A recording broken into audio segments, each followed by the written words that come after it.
How would you like to experience the thrill of never being held accountable for your actions? You could crush people like ants without consequence, or tear off their heads or limbs as you please. Believe me, such a life is but one small step away. What point is he trying to make? Freedom? But the freedom to kill? To do evil and get away with it? Why would you offer me that? The creation of a world is the ultimate scientific experiment. I have taken my research to the highest level, where I shall be not just a god, but also a servant to many sacred spirits. I shall heed the truth and perform holy deeds. A god's laboratory is the perfect playground, but it needs the right occupant to explore its full potential. Mortals are found everywhere one looks. Not so with Descenders. I'd prefer my first guest to be a distinguished individual such as yourself.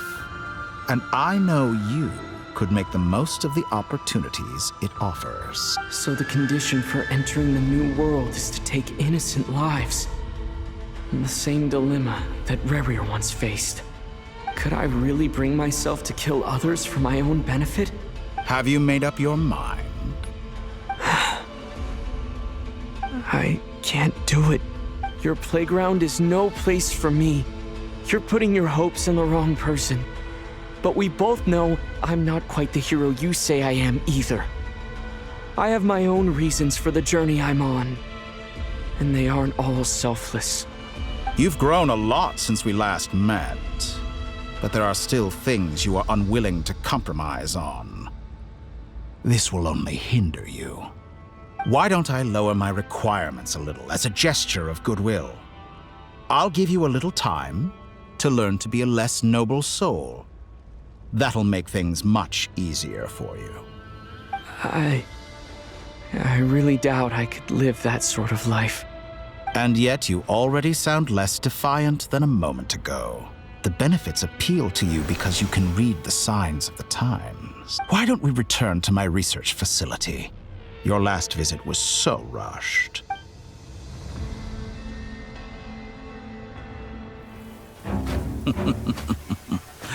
Now to that question, Heroes don't attack from behind. Guess I'm no hero. This is most disappointing.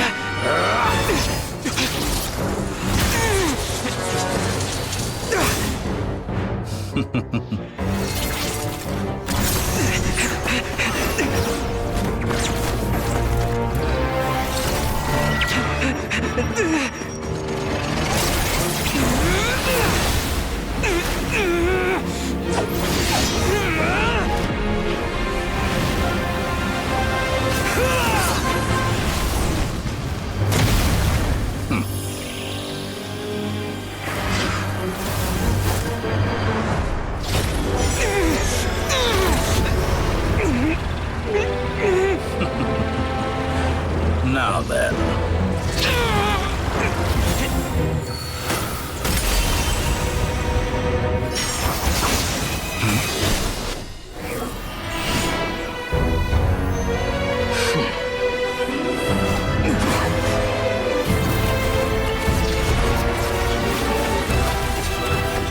A new face. Interesting.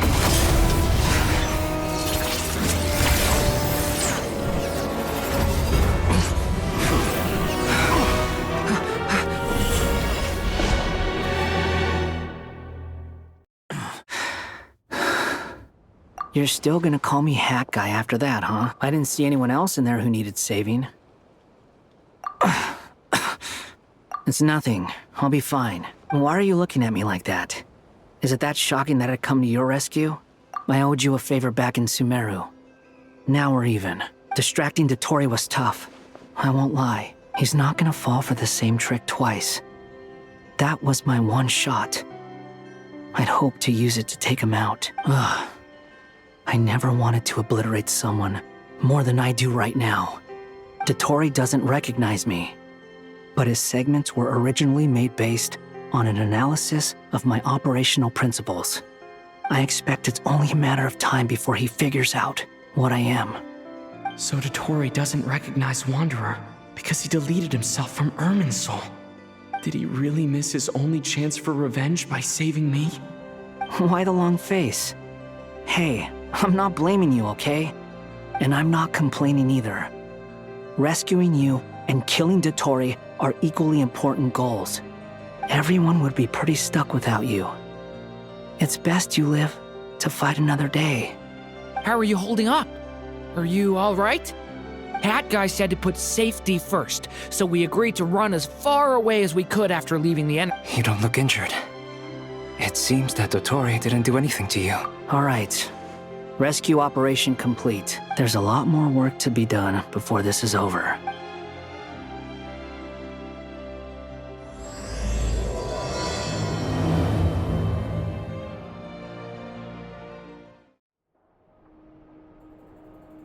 Understood. I will bear the Tsaritsa's degree in mind. I don't see what's so awesome about it, though. Does he really think everyone else is as immature as him? I thought you might say that. How's your progress? Quite promising, actually. That alchemist Albedo gave me a few ideas. Remember how I asked you to look up some files for me?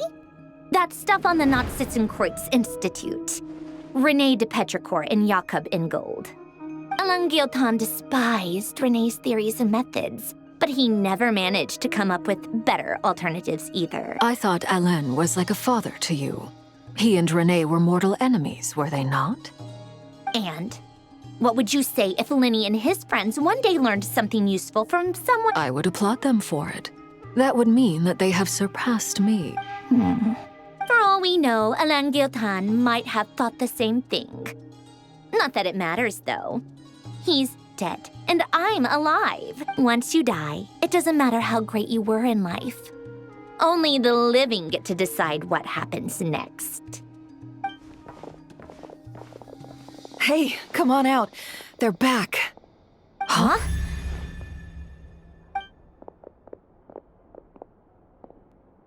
You're back? And your head's still screwed on? And you still have all your limbs? What does it look like? Way to keep your composure, madam. Excuse you. I am perfectly composed. Glad you're okay. Yes, it's a huge relief. Worry? Oh, yeah, right. You think we, the Fatui, were worried about you? We were worried sick. Hey! The Traveler and I were already friends. You are free to join this mission in whatever capacity you... It's a laugh a minute with you guys. I must say, I was quite surprised when Mr. Albedo told me he would need no additional aid. We discussed this on our way back as well. I am rarely so unequivocal, but in this case, we had full confidence in Hat Guy. He said he knew what he was doing. Albedo and I pretty much had to just wait outside on standby. Meanwhile, Hat Guy broke into the energy field and rescued the Traveler solo. You didn't have to mention that. Well, I'm thoroughly impressed. You are a force to be reckoned with. Is he back? Is he really back? Traveler! It's really you! Oh, thank goodness! Paimon missed you so much! You can finally breathe easy, Paimon. It's great to have you back in one piece! Oh, Paimon's been having nightmares the whole time you were gone! Look at them. You know, once you reach my age, there's nothing better than watching a misty-eyed reunion between friends. That's nothing. Same goes when you get to my age, too. I bet Ino and Anefa would be tearing up as well if they were here.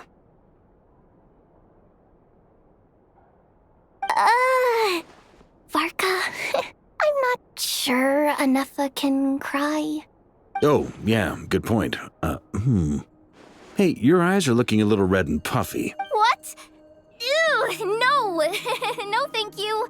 You're not my dad, okay? Knock it off. Everyone, I'm sorry for all the trouble I caused you. But the silver lining is, I didn't come away from this ordeal empty-handed. While I was being held captive, I learned a lot about Dottore's current capabilities. and what he plans to do with them. Allow me to explain.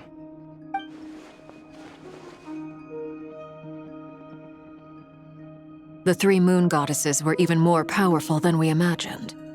No wonder Dottore believes himself to be equal to the gods, maybe even superior. Utter blasphemy.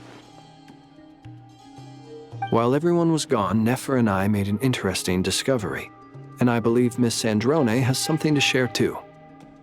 Ma'am, perhaps you could do the honors?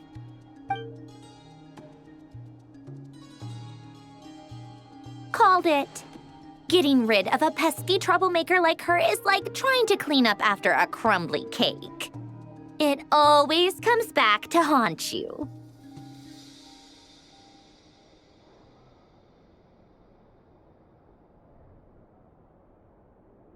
Our next step is to find a way to bring her back. A place where time flows backwards, with no destination in sight. Surely it must have been created for a specific purpose. But I fear the answers are buried deep in Tevat's history, held by great powers beyond our reach. It sounds like she's on a specific path through time, just traveling in the opposite direction to us. The question is, where does that path lead? Or will it keep going to infinity? We considered that question as well. Strictly speaking, time is not infinite. Indeed not. Every road has an end. Nicole! You sure loved quietly sneaking in mid-conversation. I do, in fact. It's something I've always done at our mages' tea parties. Quiet, mysterious, and persuasive. You wonder what lies at the end of her road. Well, just as the world has a beginning and an end, so too does time. And so, the end of the road is the moment that Tevat was born. But where Miss Columbina will end up along this road, that depends on where this particular river of reverse time began. What about the original moons and the moon goddesses? Do they have a beginning too? All things do.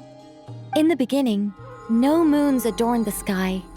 It was the Dragon King Nibelung who raised the three moons into the heavens, and thus were the moon goddesses born. They were shadows of the planet, born to wield Nibelung's authority and oversee the world on his behalf. They were extensions of his will, manifestations of his majesty. But then one day, they disappeared just as suddenly as they had once been brought into being. Nobody knew where they had gone.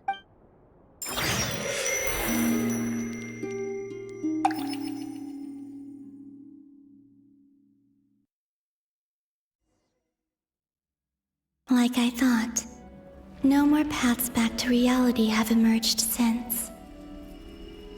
But how can I be sure that I'm going the right way without scenes from reality to keep me on track? I can't even be sure of how long I've been walking for. The further I travel, the less stable this space becomes. There are even moments where I can sense something that feels like abyssal energy. They can just materialize out of thin air. I have to keep my wits about me.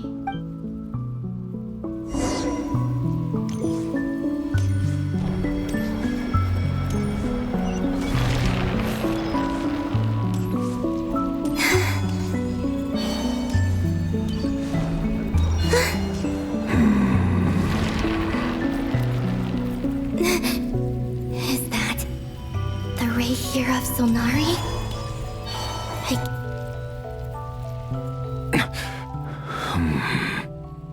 You are the moon goddess. But how? Please, there's no need. I'm not interested in fighting anymore. I find that a little difficult to believe. Yeah. Honestly, so do I. The way you used my own power against me was a brilliant strategy. And then, in the final moment before I was thrown into this space, I got to see an old friend. Mr. Dainsleif. Right. It was so long ago now. But we were when I first got here. I was filled with hatred, remorse, and rage. How I cursed and devoured. I tore everything here apart. I was consumed by the desire to leave this place and have my vengeance, but to no avail. This is a place with no exit. This is the second time I've entered this space. Though I have no memory of the first, I was torn to shreds the moment I entered. But this time I survived. It must be partly because of this new body, and partly because of all the Kuvaki I absorbed in Nodcry. Are you the source of the abyssal power in here? Not all of it. Some is from when I first arrived here and tried to destroy everything. But there was already a degree of abyssal power here before I entered. And like a venomous snake baking in the merciless sun, it tried to slither into my shadow. Tried to? So, you rejected it? Yes. Because after that, the world suddenly became silent for a moment. What do you mean? The voices in my head, they were gone. And then I saw her. Her? Thalindis. My former lover.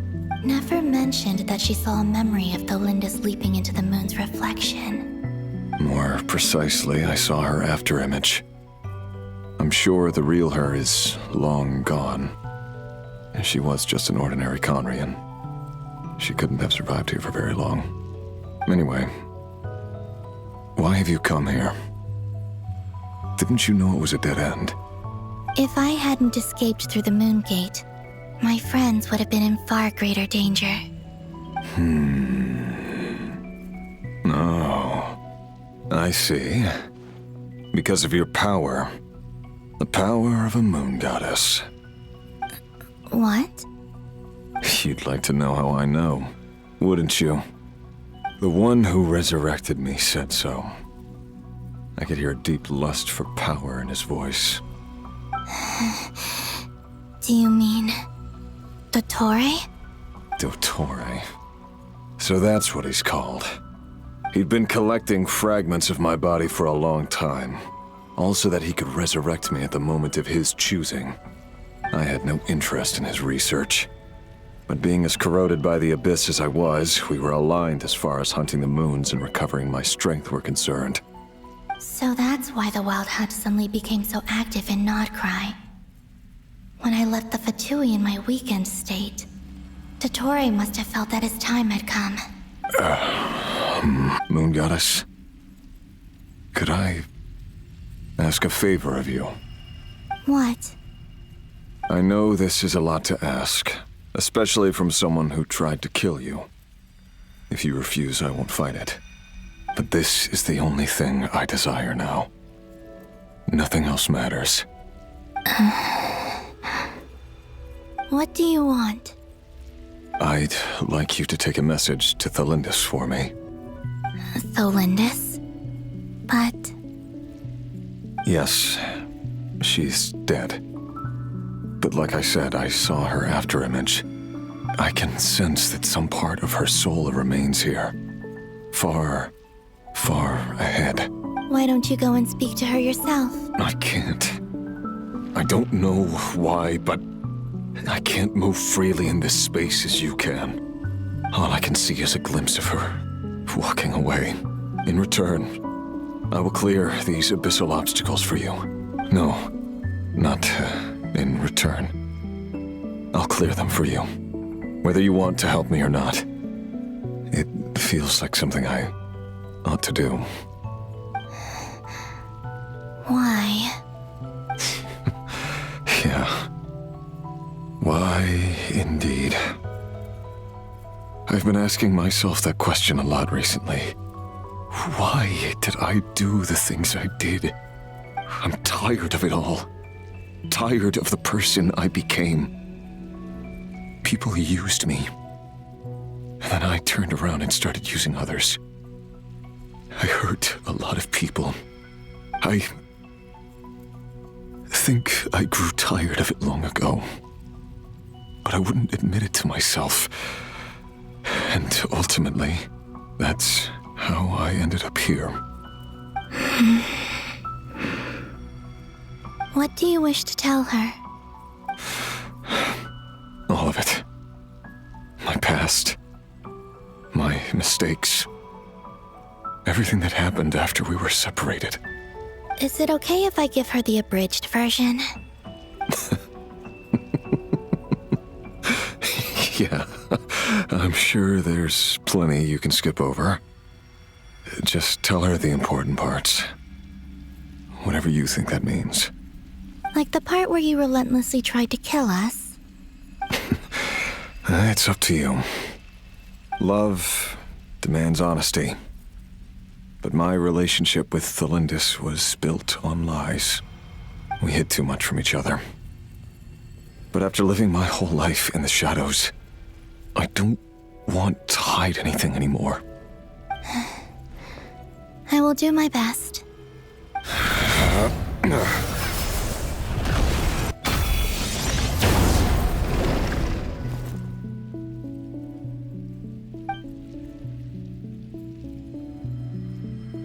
There.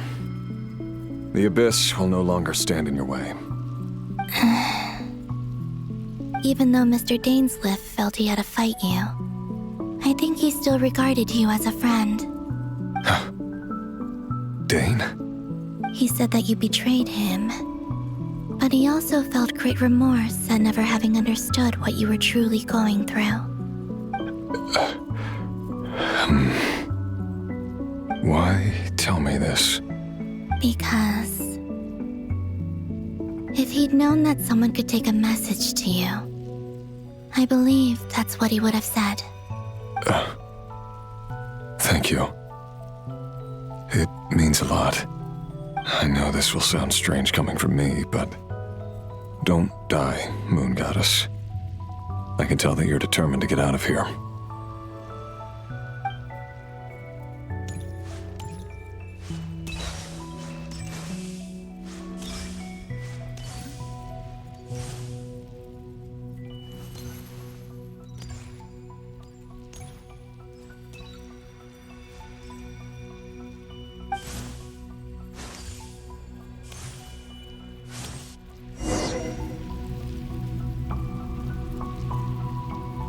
He kept his word. The Abyss is no longer obstructing my path.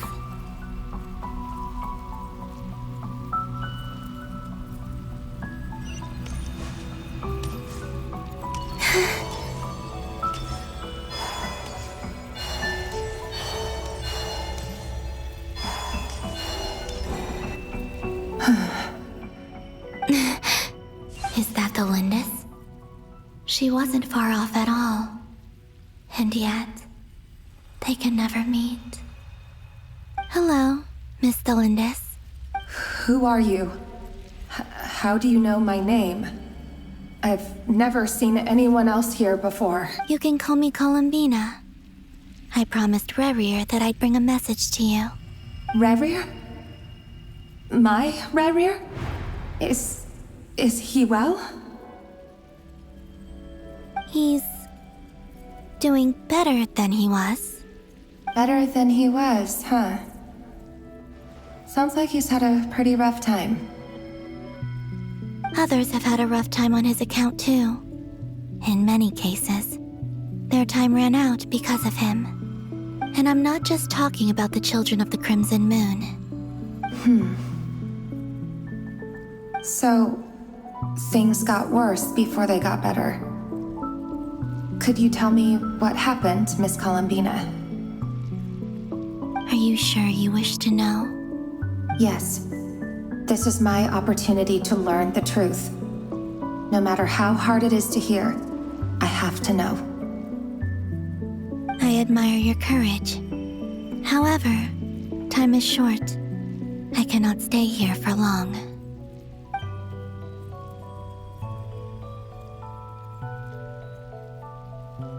Rerir had seeds of hatred in his heart, and many people nursed them for their own ends. On some level, everything he did was to try and find a way to see you again. But in the end, he came to regret his mistakes. He wanted to apologize for hiding his past from you. Beyond that, he did not say specifically what it was he wished to convey to you, but I'm sure that you've always been on his mind. You are what has kept him going over all these years.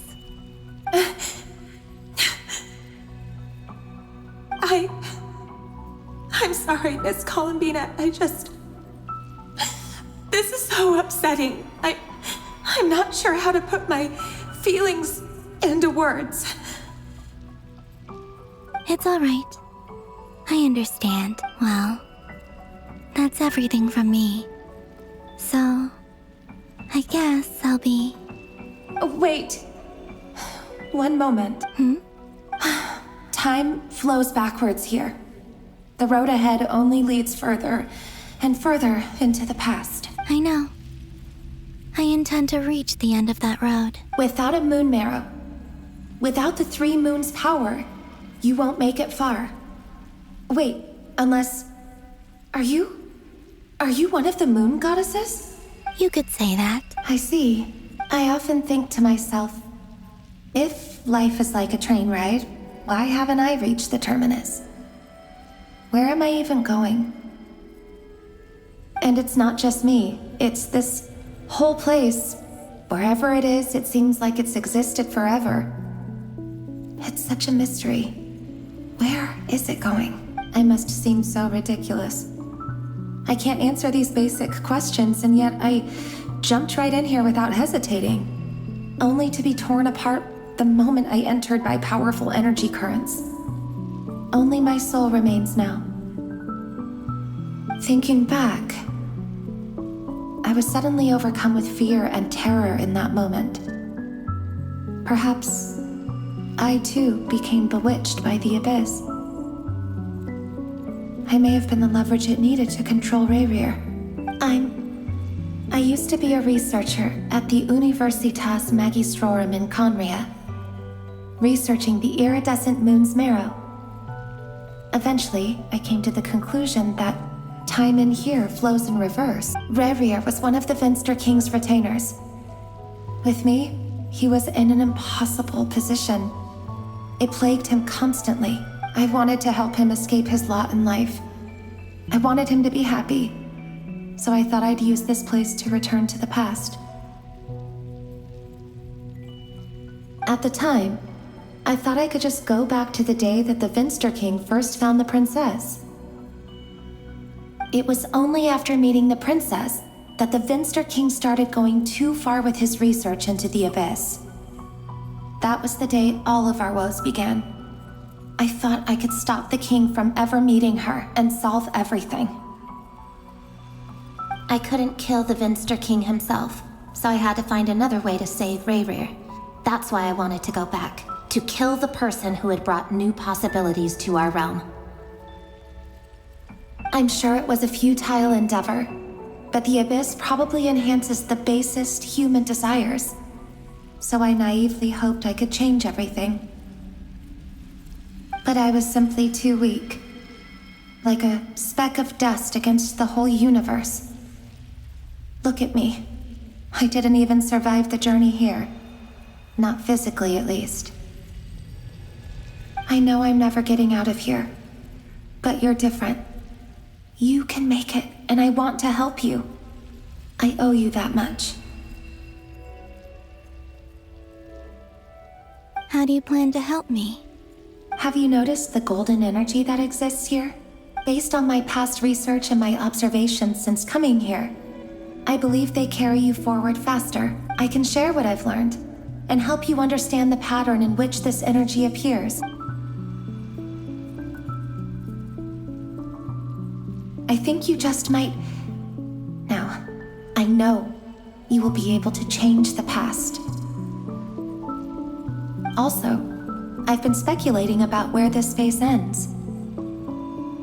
The documentation was scanned, but from what I know of the legends about the moons, The oldest ones seem to begin with Nibelung, king of dragonkind. I have no way of verifying any of it by this point. But if it's true, you might be able to reach that era if you keep walking. Understood. Thank you, Miss Thelindis. I'm the one who should be thanking you. If you hadn't entered this realm of everlasting death, what use would my deductions be? About Rayrir, I'm so sorry. For everything. It wasn't your fault. That's not true. Because we both feared bringing trouble upon each other, neither of us ever told the truth. And that dishonesty sealed our fates. But enough about that. I wish you a safe journey, Miss Columbina.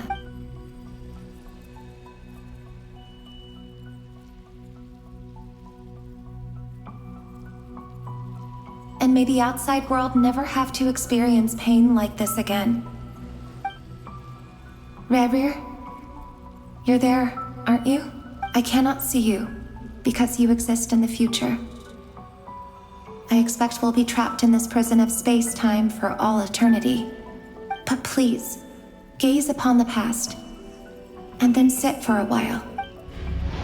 Let's find a place to sit down together, just like we did when we first met.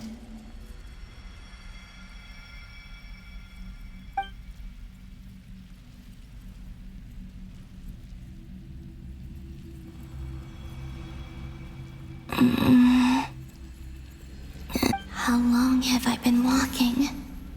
How much further till I reach the end? Is there even an end to be found? Everything's getting blurry.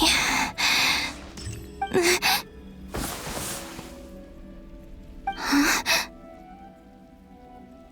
Are you all right, little... Have you come from the distant future?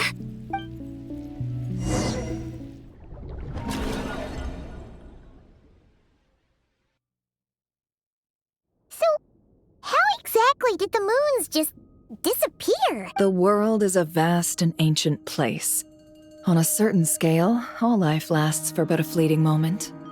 Miss Nicole explained that the moon goddesses likely perished in the War of Funerary Flame. The moons themselves were also destroyed at that time, save for the Frost Moon, from which a new moon goddess was later born. Am I missing something then? Huh, you're right. Why do their birthplaces differ? What's the difference between the two generations of moon goddesses? Also, remember what Sandrone said? Her scans detected 4 moons. In other words, 4 moon marrows. Technically, the result of the scan means that 4 moon marrows were detected and positively identified as moons in that moment. In other words, this piece of information alone isn't enough for us to know how Miss Columbina is doing right now. Yep. We have no way of staying up to date on whether she's dead or alive. But at least she's trying her best to get back to us. Yeah. She's a tough cookie. And a sore loser, too. We have to trust that she'll find a way. As much as it pains me to say it, we've got no chance of beating Dottore in a straight-up fight. He's much too powerful. It wouldn't even be close. That maniac is going to devour everything in his path until he reaches us. We need to find someone or something that can stop him before he does anything worse. I'll be frank. Our only hope of defeating this false god is with a real moon goddess on our side. I'm not just saying this because Columbina's a friend and I want her back safe and sound. And I know that even she was no match for him when he attacked, but I don't have a better solution. We're not giving up on saving her, whether she can defeat Dottore or not. Right. Don't worry, Miss Sandrone. We're all aligned on saving No one's trying to argue that we can only justify saving our friend because it will help save the world. This is about multitasking. We want to save both. So, she's more than just a moon goddess to you guys? Absolutely. Duh! She's part of the gang! And you are too, you know. Yes, I know. you don't need to labor the point. I knew that the moment I came running over with my documents that I was part of the in-group. I mean, if Arlecchino can fit in, I certainly can. Anyway, as for how we get Columbina back, I've been working on it constantly. But I think I'm still lacking certain information about the moon. I'd probably get there if I could continue my calculations, but the problem is, I've run out of computing power. Computing power? You mean you need more energy? No, the issue isn't energy, it's processing power. There's so much data to get through that the whole process has just ground to a halt. That's a tricky problem.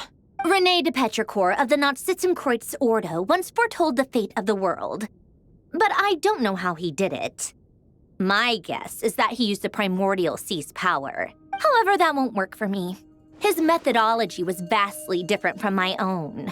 What's worse, they're incompatible. And to top it all off, we can't even leave Nodcry. Ugh, this is so annoying. If I'd known we'd run into a bottleneck like this. Well, no, the design bureau's a bust as well. Curse that Dottore! Couldn't have made this harder for me if he tried. Oh, what do we do then? How about we grab a bite to eat and take a break?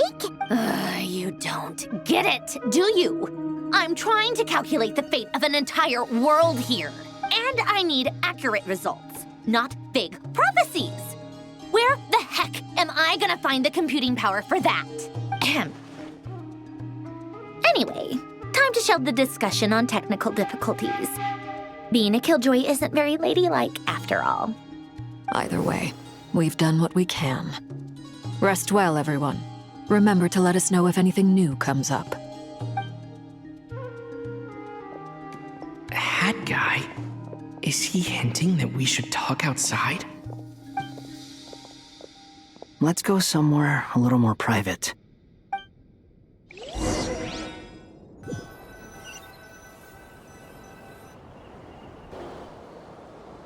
You know that Dory went back to Sumeru, right? Yeah, she mentioned she was planning to head back. Things aren't looking good for Nodcry. She's gone to spread the word so that Sumeru has a chance to prepare for the worst. From what I know of Dottore, there are two possible reasons why he hasn't made a move yet.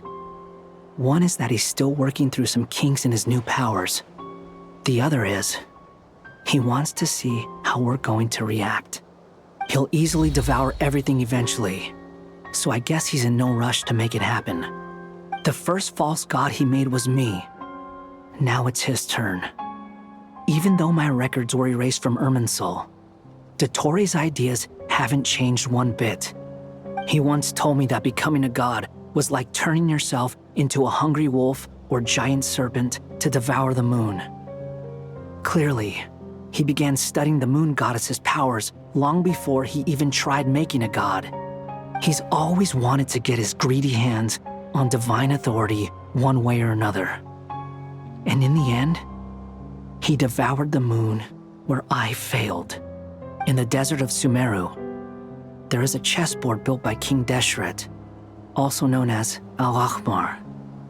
I don't know if it was a real game, or if he was just trying to challenge his servants and citizens in some way. But creating games and setting rules, gods do that as a matter of course. That's the kind of power Dottore craves. Now he has the Trilunar Authority. His power is leagues beyond the common people. I don't think there's any point in other nations rushing to the front line. They're better off focusing on defense and hoping they can fend off any threats that spill out from Nodcry. Either way, Dory will inform Lesser Lord Kusanali, and she will contact the other gods in turn. The Seven will have some recourse available. If nothing else, their protection should keep the rest of the world from descending into chaos as quickly as Nodcry has. So on the bright side, even if Nodcry is doomed, your friends in other nations won't be in any immediate peril. That's good to know. But I'm not ready to give up on Nodcry yet. There's a word for people who refuse to let anything go. It's called being greedy.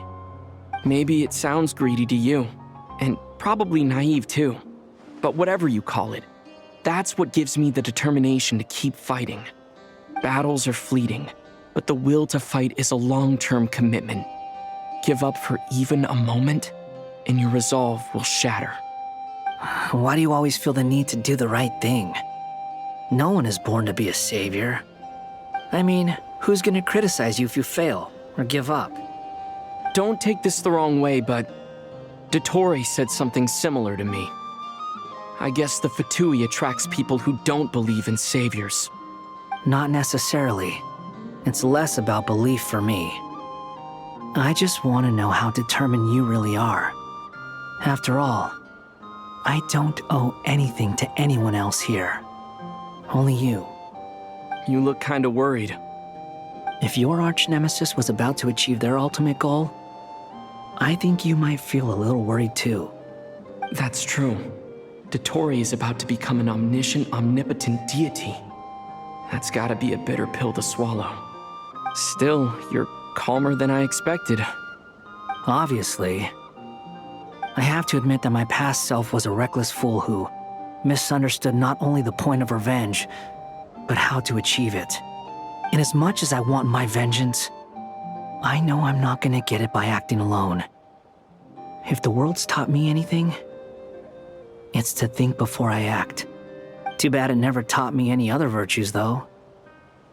So, I am going to destroy Dottore, no matter what it takes. So, what's your plan? I'll get to that. First, tell me, what do you think of Sandrone? Just like Paimon said, she's a friend, part of the gang. How much do you trust her? This is a serious question. Think carefully before you answer.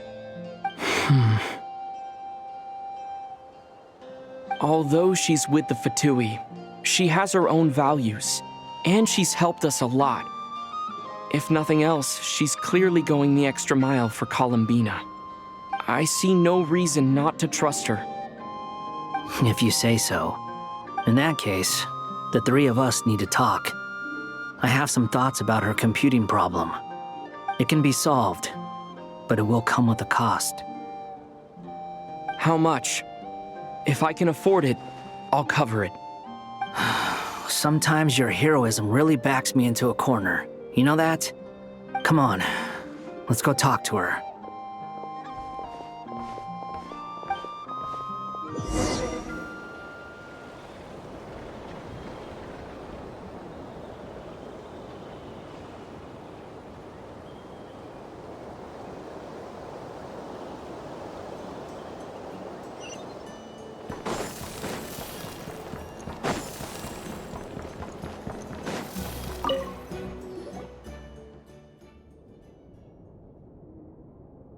Miss Sandrone, Traveler.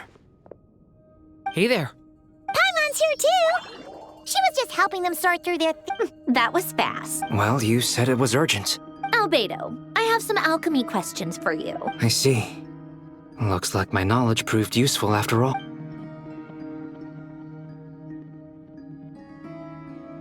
If I might ask, what is the end goal for the modified formula you'll be using? I needed to predict the future of the entire world.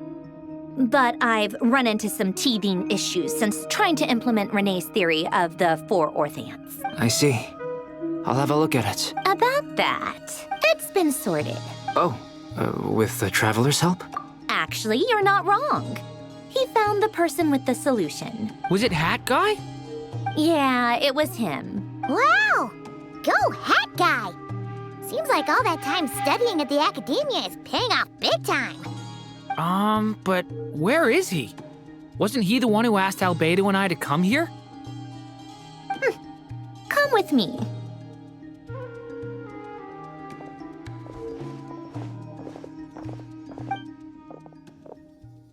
Hat Guy? What's happened to him? Hat Guy! Can you hear us? No response. I guess he's in hibernation. hat guy mentioned that he was a puppet. It seems that his functions are currently shut down. I presume this has something to do with the solution to your computing problem. That's right. He and the Traveler came to see me. Wait, what? You have a solution? Would you calm down? Why do you always react so hysterically to everything? Excuse me? How would you know? You shouldn't be so quick to judge complete strangers. It's very bad manners. Oh, please.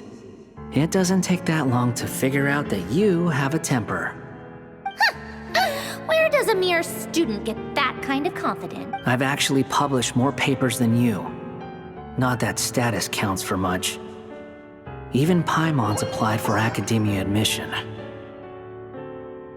Huh? Are you serious? See?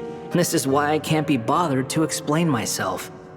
She recognizes no one's skills but her own. Okay, fine. I'll hear you out. So, tell me, how do you propose to solve my computing power problem? This world itself is constantly processing all kinds of information. If it's the world's future you're trying to calculate, you need a processing device that's designed to cope with that volume. Easier said than done. Only Irminsul can handle that kind of... wait, is that what you're suggesting? But surely we can't just... plug my formula directly into the ley lines. You should be able to tell that I'm not human. Yeah, I noticed. The technology, though, seems pretty ancient. Very different from Fontaine's. It's a completely different system. Conrian, to be precise. I'm what they would have called a puppet. Puppets need an energy source and processing power.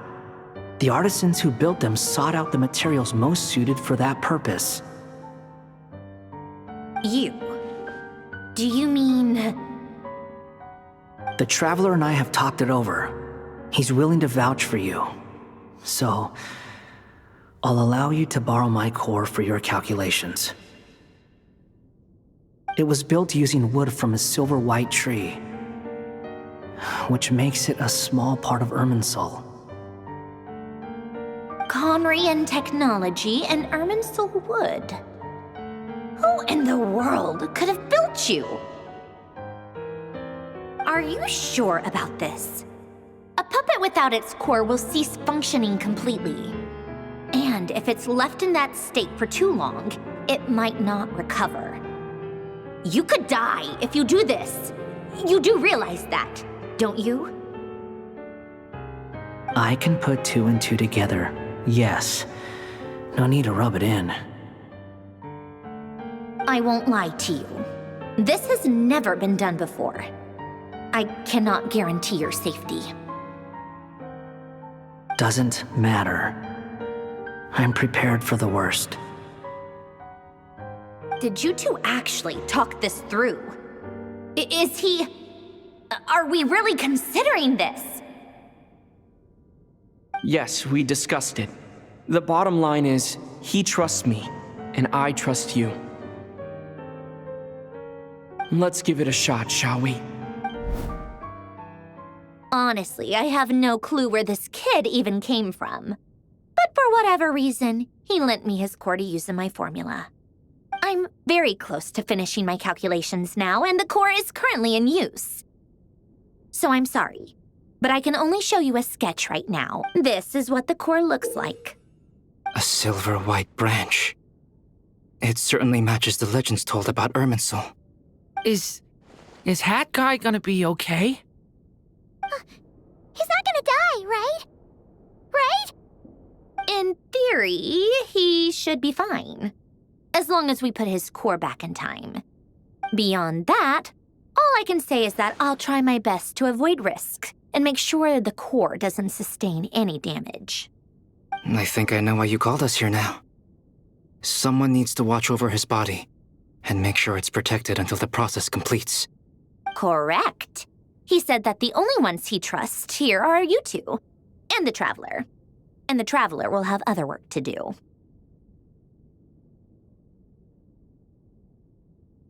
He will have our undivided attention. Aw, Hat Guy. On a more positive note, things are progressing steadily on my end. I'll call everyone in for a meeting once the results are out.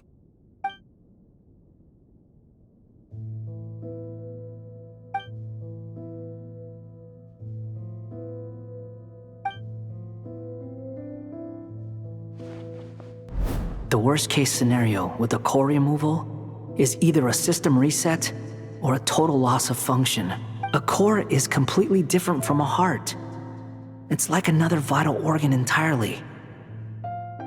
I never believed it could be a true replacement for what I sought, but in the end, it turns out the core was more useful to me.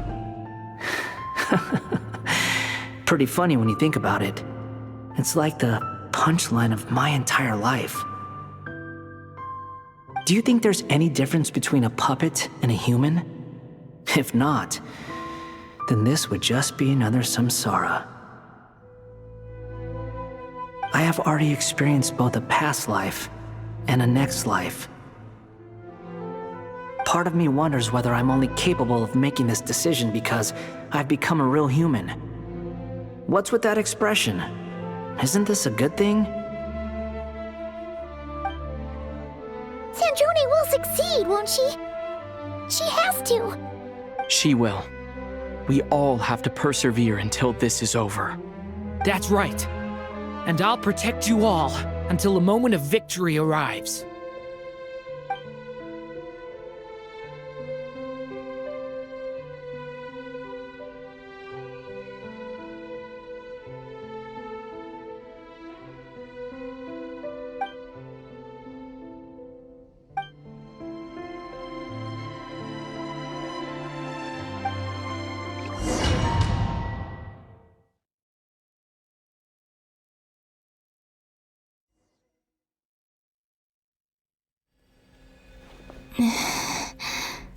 Who are you? Call me Sonnet. You have the same power as Canon. Sonnet.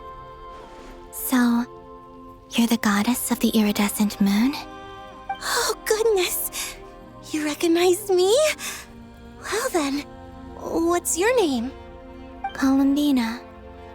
Columbina Hyposelenia. Hyposelenia? What a lovely name. Did you choose it yourself? It was a joint effort between me and my friends. Friends? You mean your friends in the heavens? Huh? Oh, sorry. You must be exhausted. I apologize. Hang in there. Let me introduce you to my older sisters. Do you mean the other two moon goddesses? Arya and Canon? Wow, you sure know a lot. Hey, does that mean that our story goes on into the future?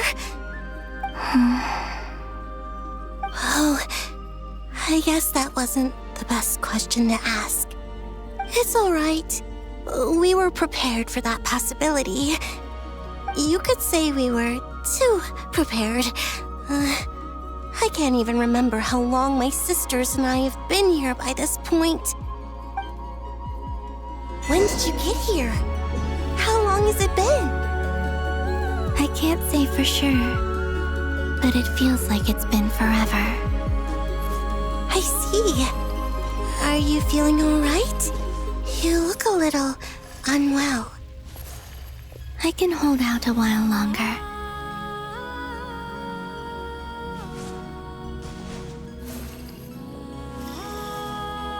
We don't have far to go. The place where my sisters and I are based is just up ahead. Don't worry, they're both really nice. I'll introduce you.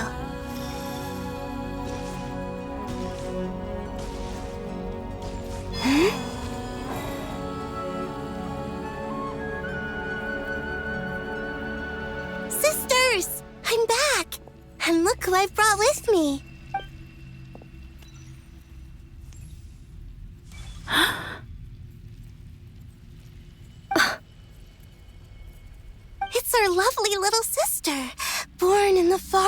picture! The pleasure is all mine.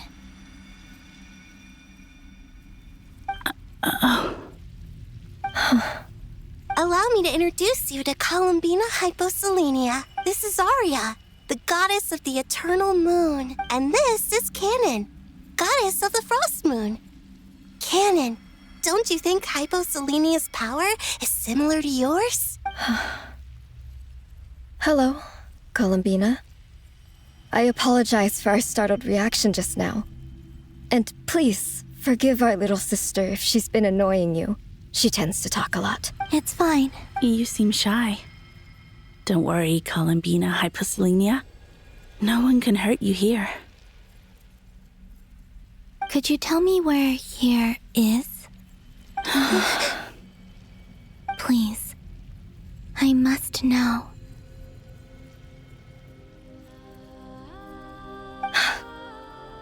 My dear sister, this is where Tevat's original ruler, the Dragon King Nibelung, imprisoned the moon goddesses. What? You're scaring her, Canon. No, I'm fine. Please, continue.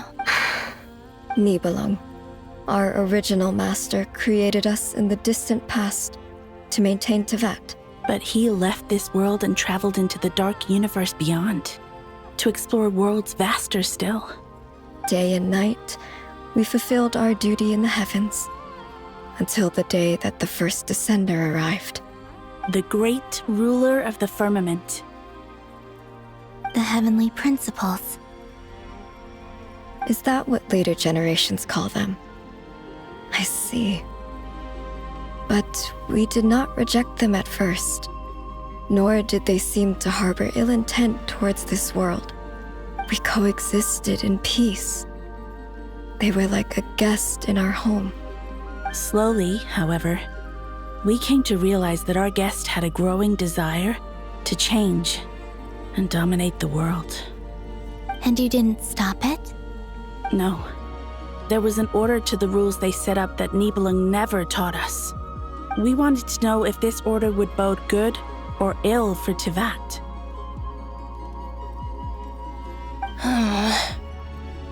All right. Canon and I wanted to know. Sonnet was against it from the outset. Later, we discovered that this great ruler of the firmament bore an almost paranoid hostility toward the desire of certain life forms to seek power. Or perhaps they feared them.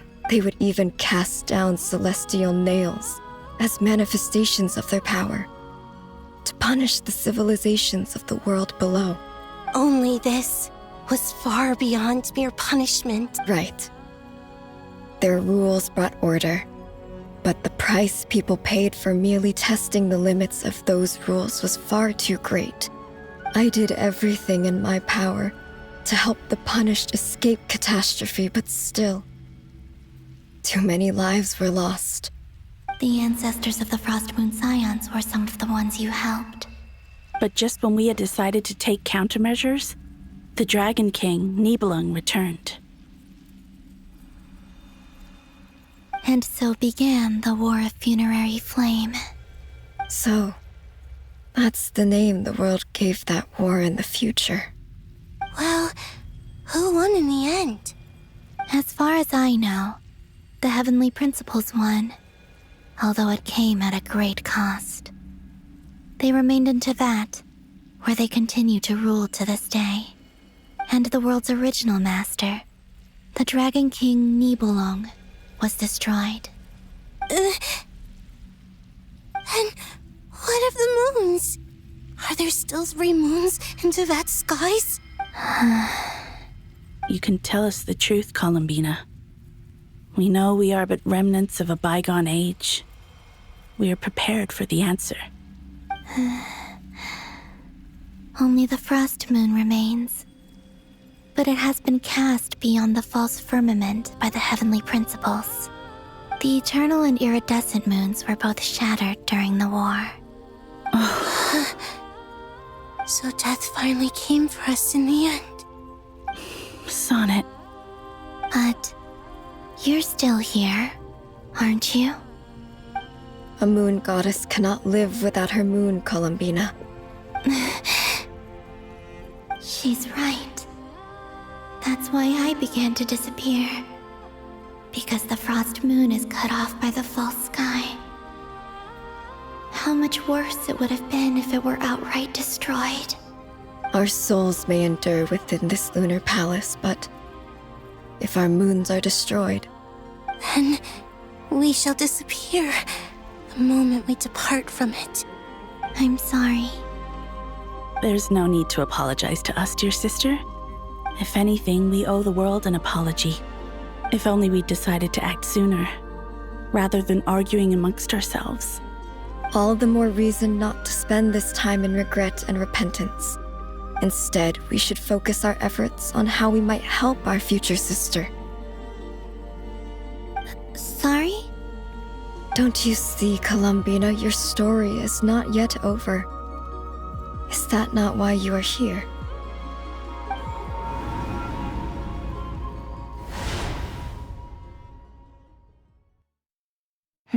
It's done. Initiate numerological array. Continue running primary process. Calculate the world's fate through extrapolation. And identify nodes of potential change. Secondary process, scan for moons. Still 4. The number of moon marrows hasn't changed. Wait, let me think.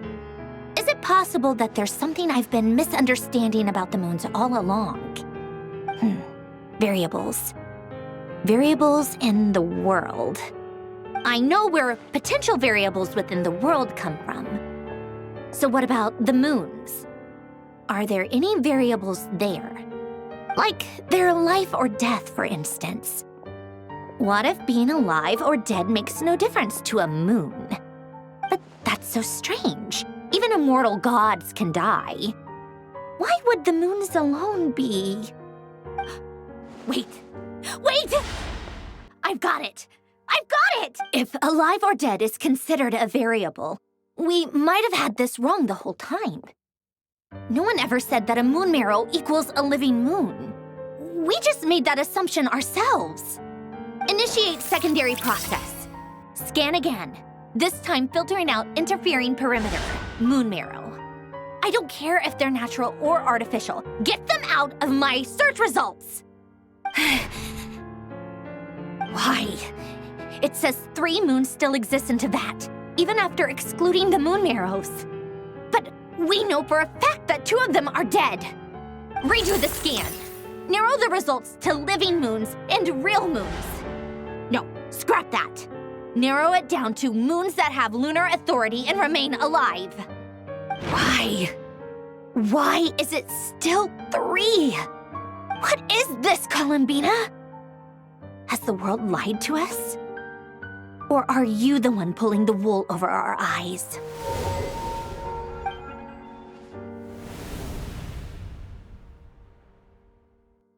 So, you think that the moon's reflection might be where Nibelung imprisoned the 3 moon sisters? Yes, it would explain a lot, such as why that space would respond to a moon goddess's power, opening the moon gate at her command. It would also explain why Miss Columbina has been unable to leave, and why time flows in reverse there. In the messages she sent, Columbina promised us she'd find a way to return, but we have no way of knowing how, when, or where this might happen. The fact that she still has yet to reappear in this world indicates that returning from that place is no easy feat. We cannot afford to simply wait for her. So you're saying, if she could return by her own power alone, she would have done so long ago? Yes, she certainly wouldn't leave it to this late stage when it's so touch and go. I've been giving this some thought, and I've come to believe that Luanatar might be an anchor that she left behind, as a sort of future waypoint. This could also explain why Luanatar is always by the traveler's side. Sounds like a plausible theory. If that's the case, there must be some criteria we need to fulfill to allow Columbina to return to the present. The question is, what could they be?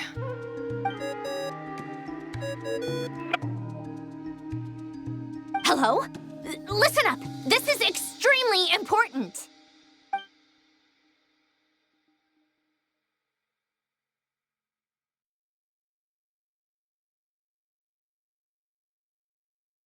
Not only is Columbina alive, but she may well exist in a form unimaginable to us. I'm still unclear on the details, but she's done something truly inconceivable in the past.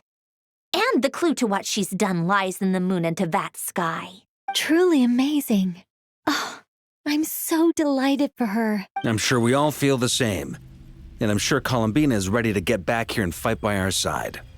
I'll keep my calculations going and try to find some way of coordinating with her. But that's not an excuse for everyone else to slack off, okay? All of you had better keep trying to think of solutions. How can the dead moon still live? And Luanatar...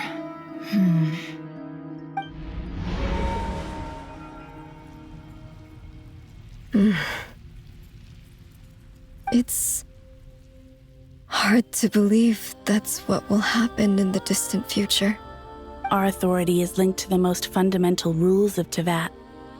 I suppose it's no wonder that many would covet that power. I didn't realize that when you said friends, you meant people who live down in Tevat. That's so lovely. I always wanted to go down there and have some fun. Have you ever tried leaving this prison? Of course. Between us, we've tried everything. But no matter where we go, this space will eventually bring us back here. It's like the center of a whirlpool. Everything ultimately converges here, at the moment when Nibelung imprisoned us. In that case, have you tried using any of those pathways that connect this space to the real world? Sorry? What are those? They're passages through which you can make small-scale changes to reality by using Kuvaki. Or am I the only one who can use those passages? Because part of my soul remains in reality. Kuvaki. What is that? You don't know? It's a unique kind of elemental energy found only in Nodcry, the land from which the moons arose. Oh. Well, it's true that the moons first rose up from the part of Tevat you say is called Nodcry. But there is no difference in the elemental energy between there and anywhere else. What? Could you show us some of this Kuvaki? Okay. Isn't that just your power? What? But it's everywhere in Nodcry. In the air, in the land. Even the creatures who live there have adapted to its influence. How curious. This Kuvaki certainly did not exist anywhere in the world before we were imprisoned. Let alone influence living creatures. So, how exactly does it affect them anyway? Can they float in the air like us? This is so strange. Why would their reality differ so much from mine? Columbina, you're looking for more than just a way out of here, aren't you? Yes. If I am to help my friends, I will need tri-lunar authority on par with that of our foe. You mean... you'll need our power? This sounds extremely risky. The three moons' powers are not mutually compatible. Concentrating them into one goddess will be a very painful process. And if anything goes wrong, it could tear you to pieces. I know. But I'm willing to take that risk. Even so, let's say we successfully transfer our authority to you. Nibelung constructed this realm specifically to prevent us from using our powers to interfere in his war. No moon goddess can leave this place alive. What if I don't leave alive?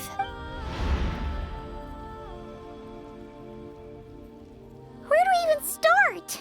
How are we supposed to figure out what we're meant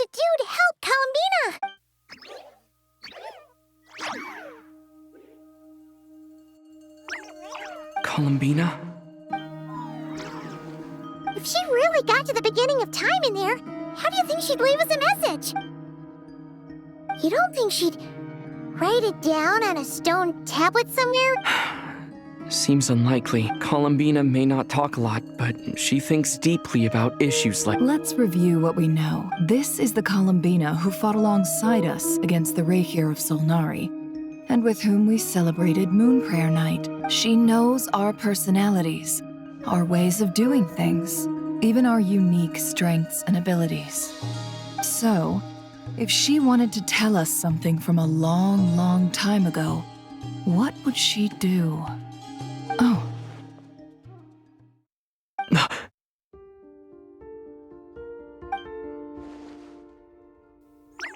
Traveler, you once said that those golden ripples also appeared when Luanatar was born. What if Columbina left Luanatar here, not just as an anchor to the real world? If she is part of Columbina, and Columbina knows that I can see past events through her. Oh yeah! Like when you peeked into Rarer's past through his heart! Nefer, wait. If you're right about this, and you can really see past events through Luanatar, your eyes, they'll... Oh, I know. Looking at Rerir's past in Conria was already enough of a strain on my eyes. Looking this far back into the past, it'll surely blind me. But it's our only chance. This is the only way. Boss. We spoke about this once, a long time ago. Do you remember what I said, Yehoda? The day I lose my sight, the Curatorium of Secrets will be yours to run. But... What's wrong? I'd be overjoyed if I were you. This day's come a lot earlier than either of us expected. I need to know you'll honor our agreement, Yehoda. Promise me. Yes, Boss Neff. I promise. Are you sure you don't want some time to think this through? What is there to think through? I should have gone blind after our battle with Rerir. Frankly, it's almost criminal that I got away with it for this long. Then at least let me take some precautions on your behalf. And if you really do lose your sight, I'll visit your office every day and make sure you're well looked after. Oh, please, anything but that. I was actually ready to go through with this. Are you trying to scare me into backing out? As if I could ever scare you. I'll assume you're just joking to calm your nerves. All right, enough chit-chat. Let's do this.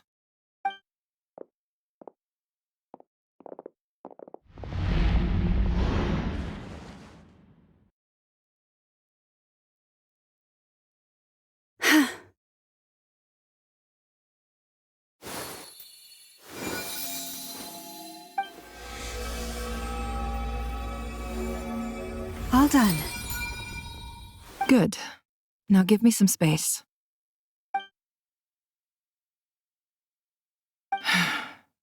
Come on then, little one. Show me what happened in the past.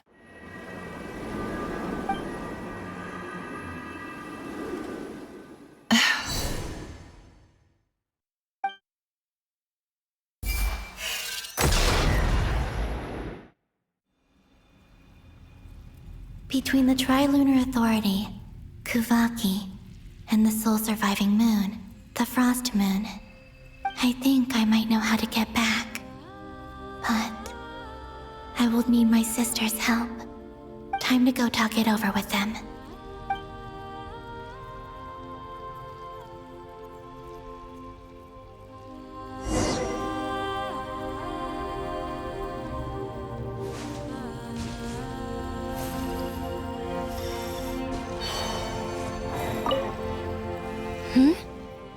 Have you decided what to do? I hope it's not too dangerous. Come on, let's go find the other two.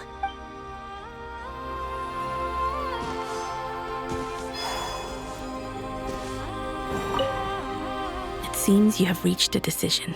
I'm all ears. What do you propose?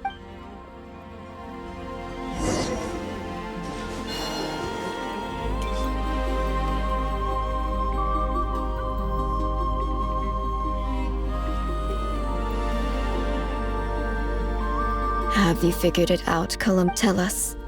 How do you plan to leave this place? I intend to die here, in this moment, and then be reborn in the future with the help of my friends. What? What are you saying? How can the dead be reborn?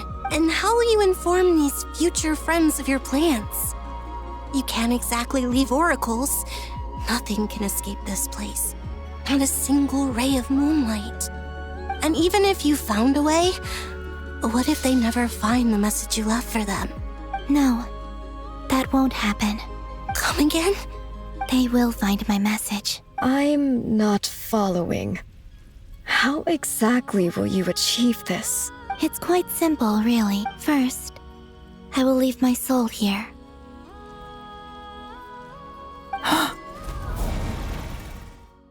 I see it. Your soul? You mean your divinity? Yes. I once left a portion of my soul in the future. One so small that this prison barely noticed anything. In this very moment, she can resonate with my soul across time. When the time comes, I believe that she can serve as an anchor to pull my soul from here back to the future reality. Just as gravity connects the world to the moon. Exactly. In the future, where I came from, the moon has been cast beyond the false sky, but I can still feel that it is there, in a similar way. I can feel a connection to the soul fragment I left behind even now. My friends can use it to detect my presence. But how do you just leave your soul here? Is that even possible? On my way here, I met an ordinary mortal who entered this place long before I did. Her body is long gone, but her soul remains. And before that, I encountered an old enemy whose entire soul survives here intact, while the power that once corrupted his body has faded away.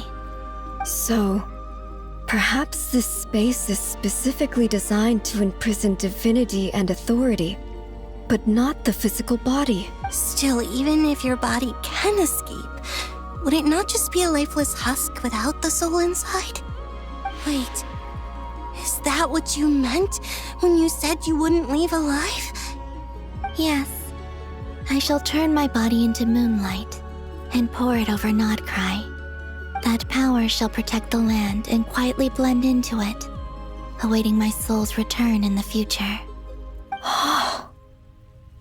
However, I cannot do this on my strength alone. I would need your help to do this, so I'm humbly asking for your assistance. Oh, dear sister, you need not be so formal. As I said before, we are but remnants of a bygone age. You, on the other hand, were born alone in that distant future, and you have walked a long and lonesome road since then. How could I bear to let your story end here in this dungeon? Don't forget, we are your sisters, your family.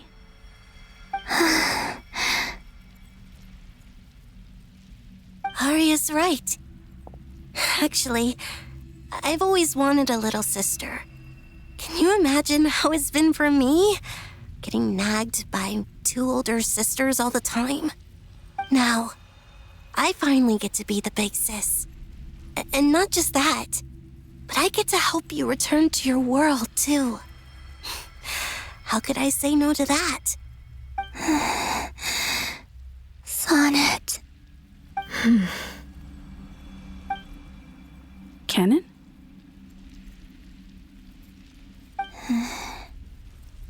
I'm sorry. I know this is a bold request. The Frost Moon is rightfully yours, and it remains intact. Oh, no, please, don't misunderstand me, Columbina. I was just thinking back on the years that the three of us once spent together. You cannot imagine how happy I am to hear of the future world you describe. The Frost Moon Scions, your lovely, kindly friends. For the three of us, whose purpose in life was to maintain the peace in Teyvat. It is a great relief to know that the people of this world live in such an abundant future. If your plan can save them, and save not cry, I will gladly give you all that I can. Besides, the three of us have been together since the day we were born. I could never abandon them to live on alone without them. Canon. Still, I do have one question I would like to ask you before we proceed. Certainly. What is it? Why do you cover your eyes?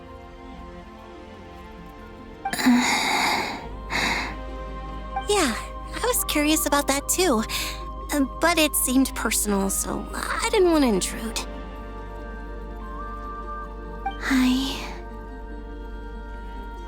There was a time when I refused to look upon the world. I believed it was full of nothing but lies and falsehoods. I wished to hide my feelings, seal my heart, until I could return to my true home. I see. Perhaps that decision saved you from ever having to see the false sky again.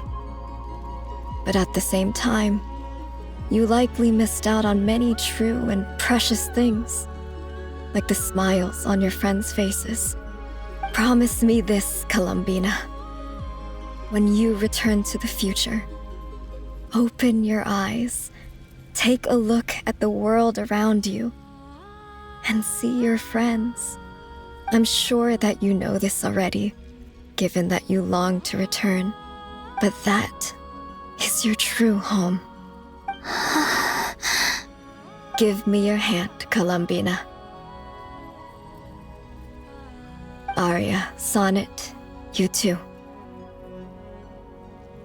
Okay. All right.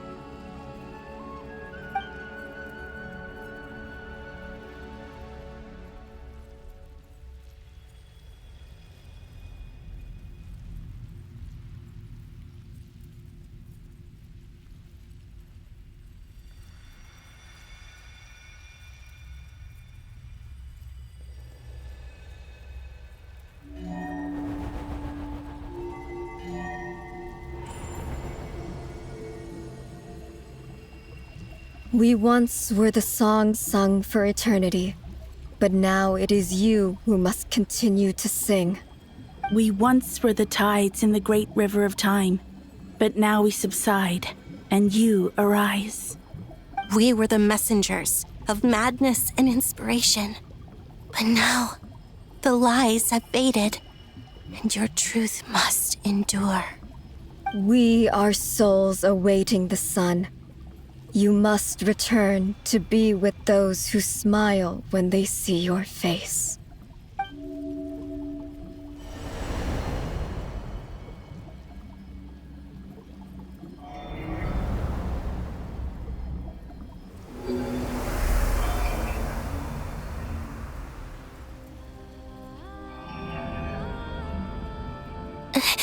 Is it done? Yes. We have transferred the authority over all 3 moons to Columbina Hyposelenia. From this moment on, she is the Tri-Lune Goddess, the one and only moon goddess of this world.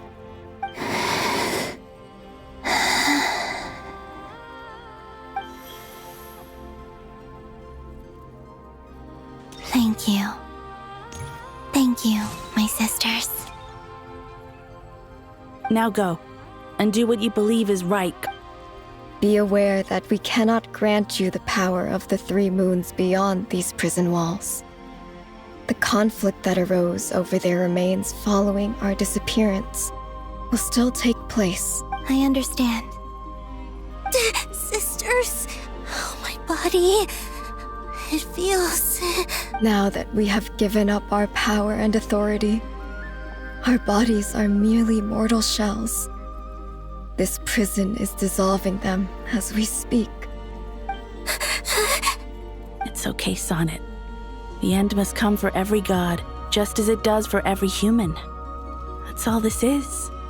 The final destination of our lives. Canon and I will be by your side the whole way. We have one final request, Columbina. Could you use the Three Moons' power to send us back into the real world? Now that we have lost our powers, I doubt this space will seek to hold us further. It's just...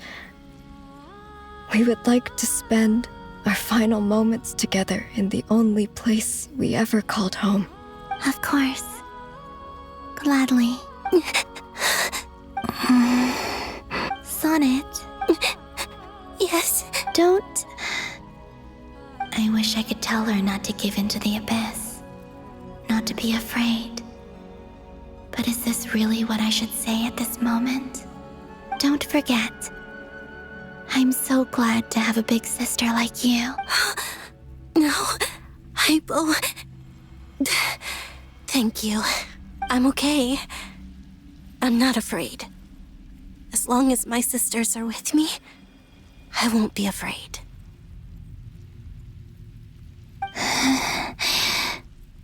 It looks like this is goodbye, sisters. Goodbye, Columbina. Take care of this world in our stead. I will.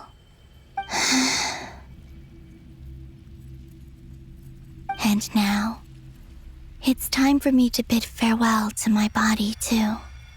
May it become the moonlight that keeps Nodcry company through the long years ahead. So this is why Nodcry was not always home to Kuvaki. It only appeared after I poured my body out upon this land, and only this land. Kuvaki responds to me because it is me, my body, answering the call of my soul. And the golden energy I've encountered on my way here was, in fact, that very soul, which I am about to leave here to guide me. O power Trilune, eternal moonlight. I, Columbina Hyposelenia, lay aside my body. Let it be cast into the dark night to illuminate the future. May it be a companion to all who dwell beneath the moon.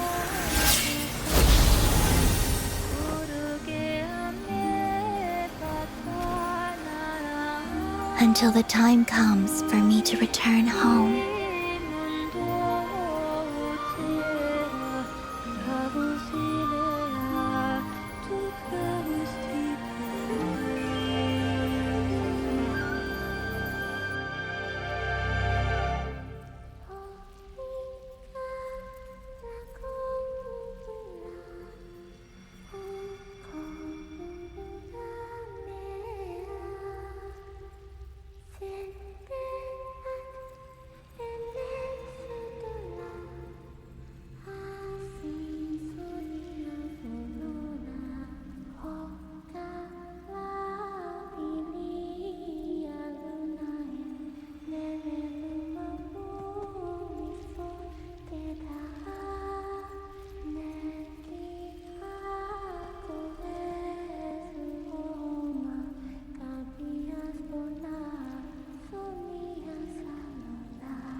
Were we even allowed to see that?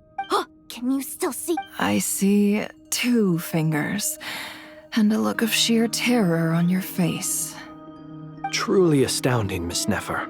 Your eyes have glimpsed the very ends of the world, and yet they remain as sharp as ever. Or is the credit for this miracle due to Miss Lauma? It seems that even time itself is no match for your medical skills. Surely you jest, Mr. Flint. I suspect we have Columbina to thank. She must have realized the immense toll that the ritual would take and purposely set aside some of her power in the past to protect Nefer's eyes when this moment arrived. There is always a great price to pay for witnessing the truth, But it seems that this time, Columbina has shouldered that burden on our behalf. She chose the perfect method of getting a message to us. Though her eyes were always shut, she was clearly so perceptive. She knows us well. She knew exactly how we would think and what we would try. Despite being separated by time and space, we're seeing the same possibilities and seizing the same opportunities. We still don't even know if she's okay right now. But as long as there's a chance we can do something, we'll fight to make it happen. We'll get you back somehow, Columbina.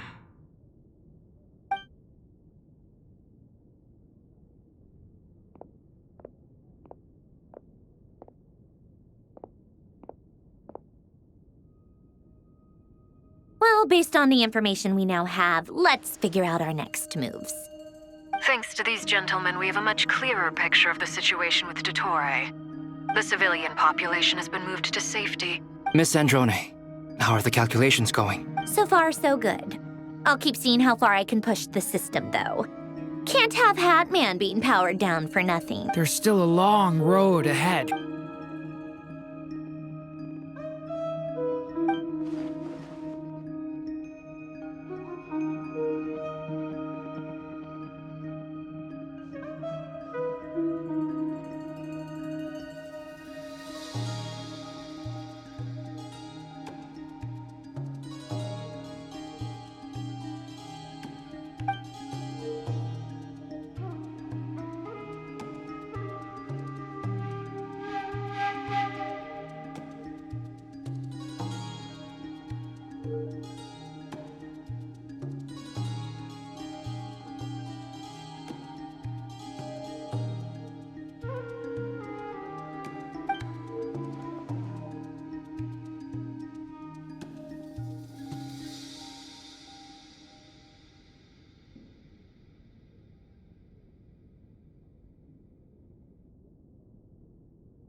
Our plan is clear.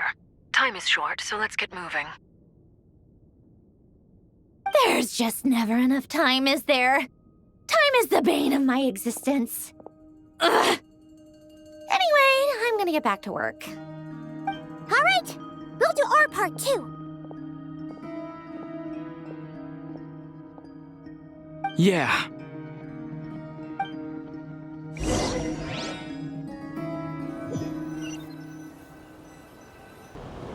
Albedo's theory says that elemental energy can dilute the light realm's power, but I'm no expert in building elemental defenses. Sounds like something out of the advanced elemental theory section of the library. Whew.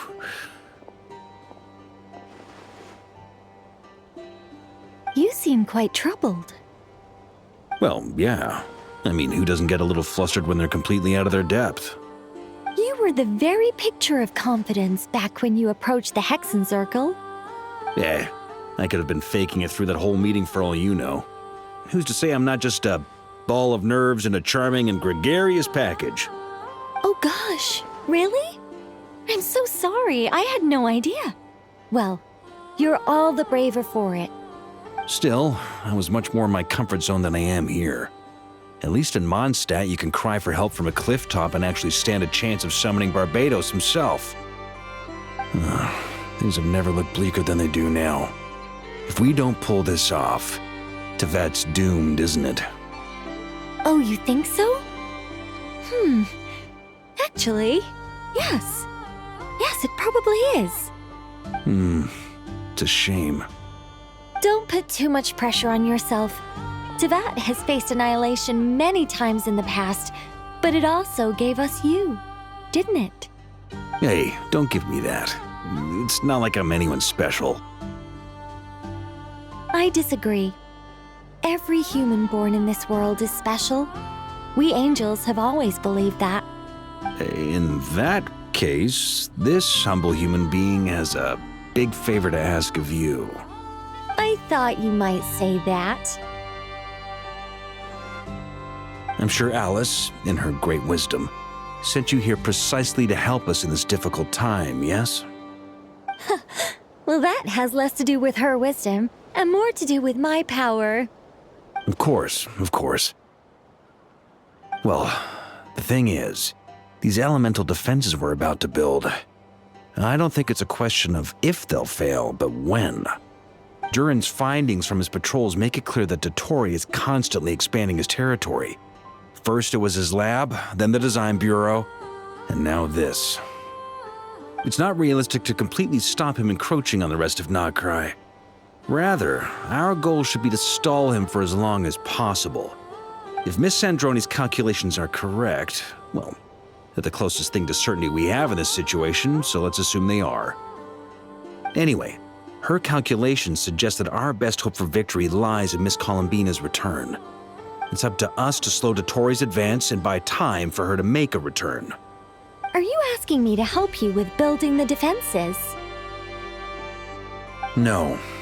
I'd like you to prepare for what comes next. When he eventually reaches us, we will have to fight him. You were an angel once and a mage now. I'm asking you to lend us your protection. Oh. Can I take it that you're triggering the terms you fought for during our three-way talks? Well, technically those terms were about protecting Mondstadt. But if you're happy to agree to the change in location, then yes, let's do that. You're cashing in on this much sooner than I'd imagined. Well, yeah. The way things are going, I might not get another chance. Very well. The mages have heard the knight's plea, and we will respond. To tell the truth, Alice and I had already discussed how we might help you all, so I didn't come empty-handed. I always like to be prepared.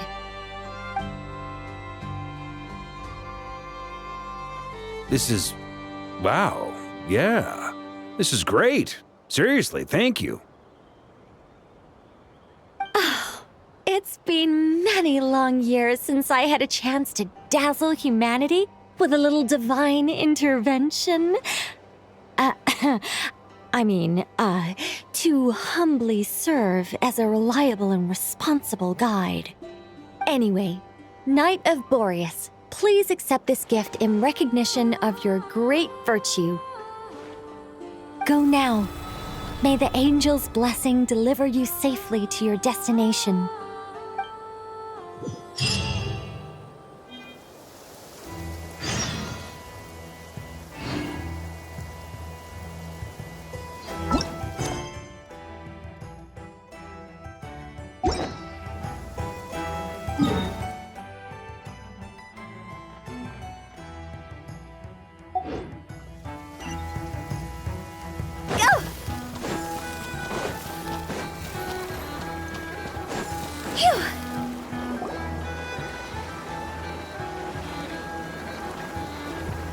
You're here. Sandrone! Glad you asked. You two are about to become the first people to lay eyes upon my masterpiece. Hey! Whatever. Come, feast your eyes on this. Wow! We've never seen something like this before. This meter displays the progress of my formula. Currently, it's still making the most important connections. Once it's finished running, I'll deliver it right to your side. What do you mean, deliver it? Ugh, you're such a greenhorn. This isn't the kind of formula you solve in math class. It's a highly complex algorithm capable of constructing a framework of... whatever. We'll be here all day if I start trying to explain it. All you need to know is the formula must be completed before we can bring Columbina back. I'll share the data with you. Nicole's agreed to let me use her information channel, so we just need to use the Dodo communication device like so. There. Now you can check in on my progress. Wow! Look at that! You're amazing, Sandrone. About time you recognized my genius. Took you long enough. Anyway, that's all for me. You should check on the others if you have time. Make sure we don't have any weak links in the chain. That might sound harsh to you, but close supervision is a common practice in the Fatui. Not looking to catch anyone out. I just care about everything going smoothly. I'm kinda stuck here while the formula is running, so I need you to be my second pair of eyes in the meantime.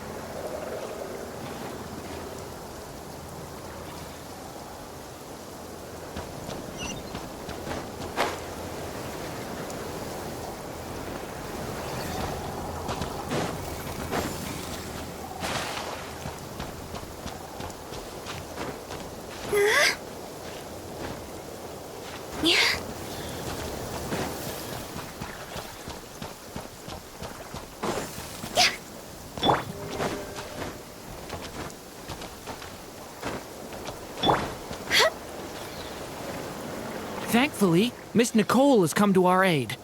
Nasha Town is now looking very well defended. Golden Flame. Yes, that's Nicole's power, all right. Based on the latest message from Grandmaster Varka, it sounds like they've reached an agreement. The situation should be more stable with her assistance. Everyone will have at least some degree of protection. Albedo! Durin! Hello there, you two. Are you well rested? That's good to hear. As per the plan, Albedo and I will be in charge of Nasha Town. As Dottoro's energy field expands, it's creeping ever closer in that direction. We fought side by side many times before, and always with great success. I believe this time will be no different.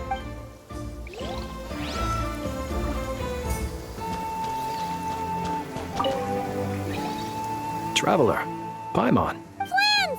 How's everything coming along? Fairly well, if I do say so myself. Personally, I am ready to confront Dottore head-on. Ooh, you sound much more serious than usual. To be honest, I am not usually fond of exercising my full strength. I am conserving my strength until the moment of battle is upon us.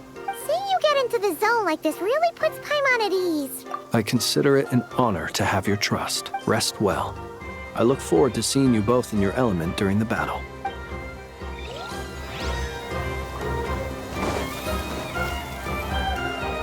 Yes, Miss Moonchanter? What are you staring at? You always address me in the strangest ways. Yes, and? Are either of those Not as such. It's just that I simply call you Nefer nowadays. Uh-huh. That's my name. What's your point? The point is I don't add any honorifics or titles. Meaning what? That maybe we're on friendlier terms now than we used to be. Is that how you see it? And I thought I was the one with eye damage. Never! Wilma! Paimon, traveler. Just swinging by to check in on you. How are things going? Did you manage to get some rest? Don't worry about me. I won't slow us down. And I give my all to ensure our victory. Ah, yes. Allow me to give you two a quick checkup.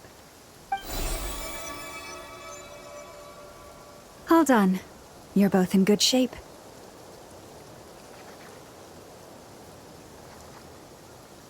You're welcome.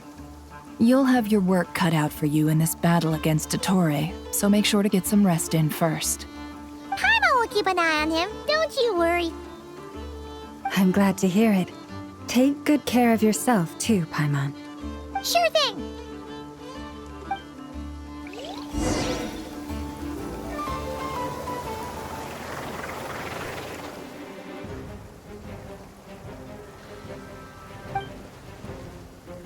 Here they come.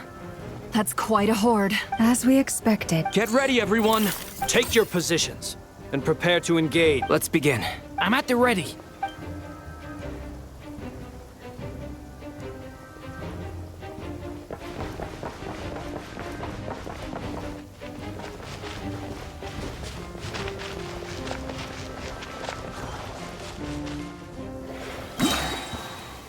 Waste of time. Your skull! Run while you still can. There's Steady nowhere to now. hide. Close your eyes. See you at the graveyard. Wipe out! Time! Big one! Fix.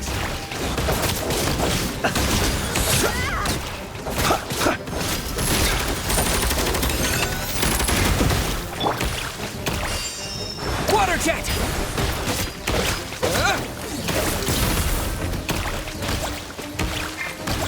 Run while you still can.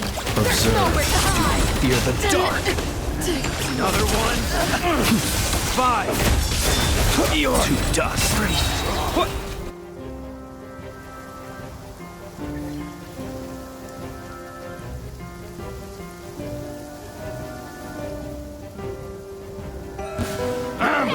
It's your skull!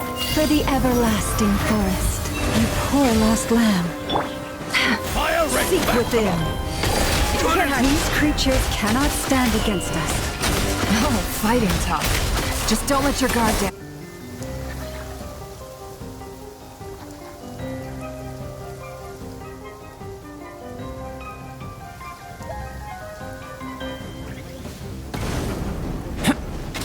feel this ancient power.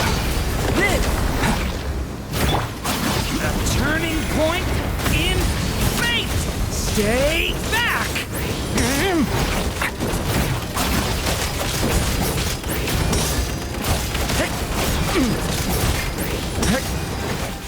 Watch out! Huh, that was easier than I thought. Naturally. What do you mean? Is it because as created beings go, we're of a higher level?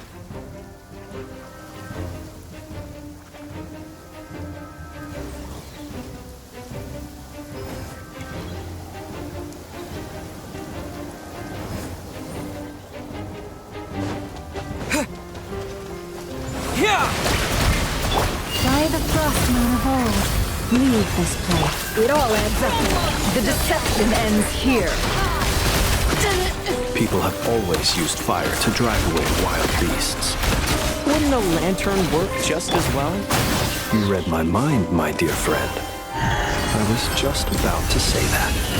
All right then, dear friend. Bring the light!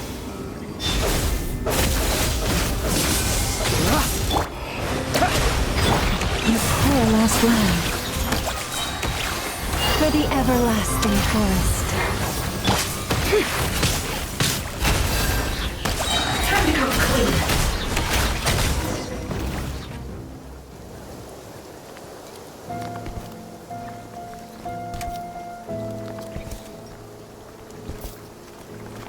You're looking well. I trust you've had a good couple of days. Dottore. It's actually a good thing, in my view. If the subjects of my experiment were to die prematurely, it would throw quite a wrench in the works. And so, I must thank you all for your resilience. We are no longer on the same level, but you are nonetheless worthy of my respect. A creator god should be merciful and gracious after all. And in any case, it is only right that before I end your lives, the world is informed of the arrival of their new god.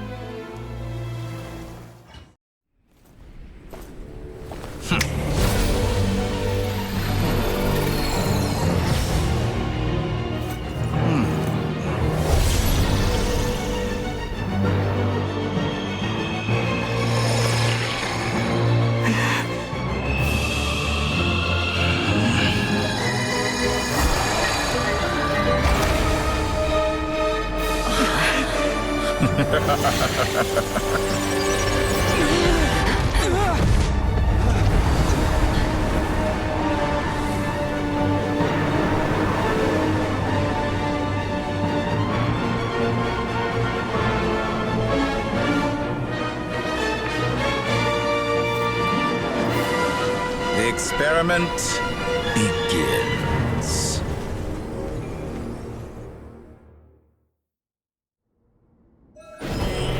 With the marrow of the 3 moons in my hand, behold the false moons fall!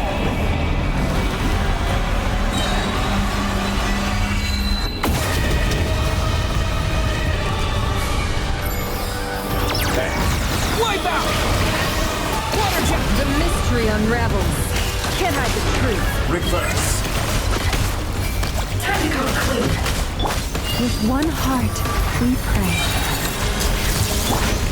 Be silent. Observe. The deception ends here. Intro. Time to come clean. Excellent. You barely managed to touch my level. Moves away! By the frost moon of old. Be silent. Observe. To dust. Did you honestly think that would hit me? It all adds up. First, like an ant in my palm. Are you quite finished? Oh. I've been moved inside another space. And it's sealed off. Looking at the structure of it, it seems like the Dottore intends to trap us here. There's no exit. Our endurance is about to be put to the test.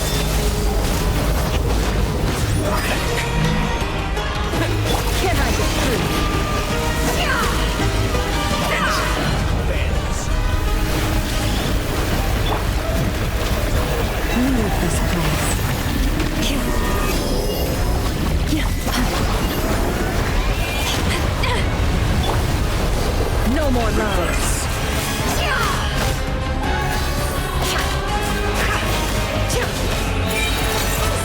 within. Can't hide the truth. Wipe out! For the everlasting forest. Forest, protect us.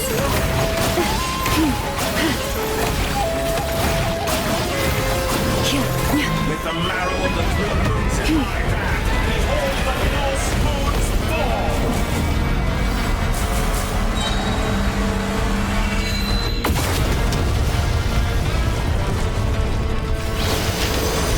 By the frost moon of old, leave this place. The deception ends here. Water jet! Did you honestly think that would hit me? That's more. You cannot face me.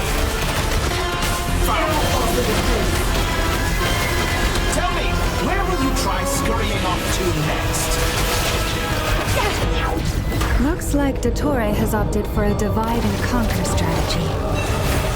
But we will not allow him to triumph. Now, I shall pray for our victory.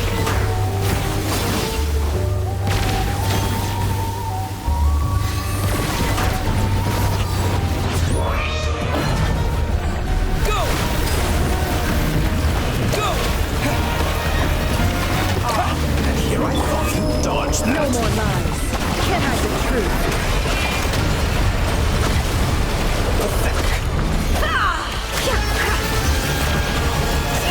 No more lies. You cannot face me. Seek within.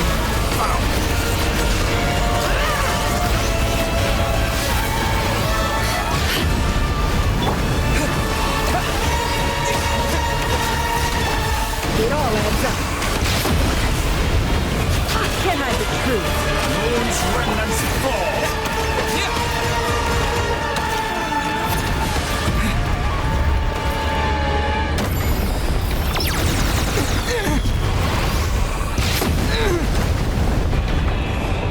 How dumb. Be annihilated, that which cannot stand against me. What's this supposed to be? A knockoff version of the space Columbina got trapped in? There really is no way out. We'll see about that, Dottore.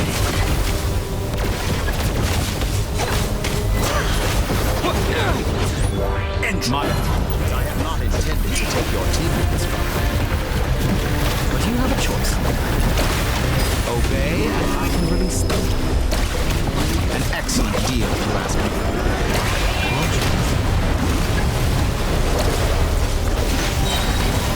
Go! Wipe out!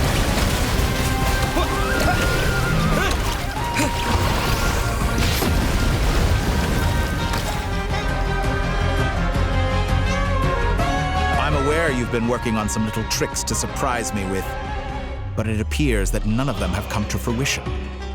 My guess would be that you're trying to bring Columbina back. But then, where is Sandrone?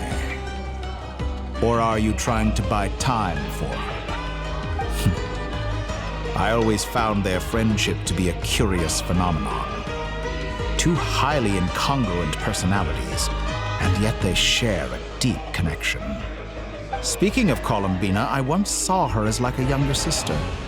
We got along quite amicably while she was with the Fatui, but then one day she suddenly decided she would refuse to take part in any further experiments.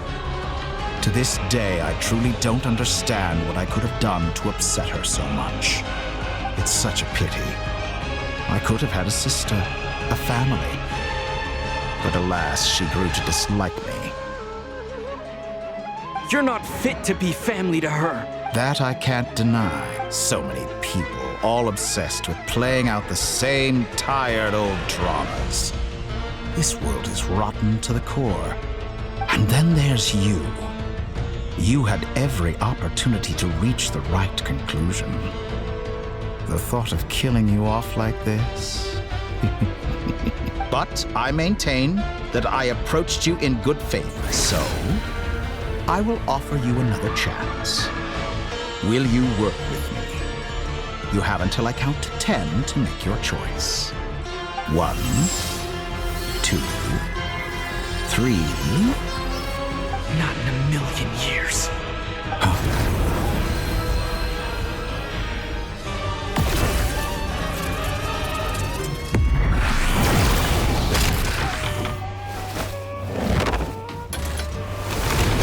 Sandrone, what a pleasant surprise. I didn't think you'd join us all the way up here. You're as sick and twisted as ever. Don't fool yourself into thinking anyone's grateful for the chances you're offering them. Sandrone, but the formula hasn't finished running yet. Funnily enough, I was just discussing a collaboration opportunity with the Traveler, and then I see you, who I must say is a good example of an opportunity gone to waste. Gone to waste? I said that everyone would get one chance, and you've used yours to march right back into the lion's den. So yes, it's an utterly wasted opportunity. And what makes you think I believe a word that comes out of your mouth? I was planning on disposing of your little formula after wrapping up more urgent business here. But since you've taken the trouble of serving it to me on a silver platter, I can simply bring it forward in the schedule.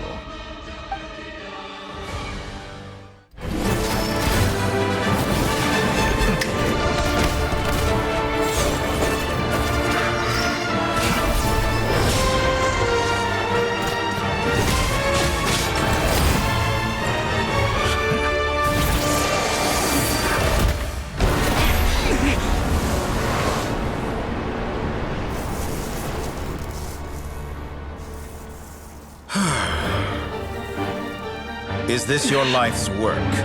This piece of trash?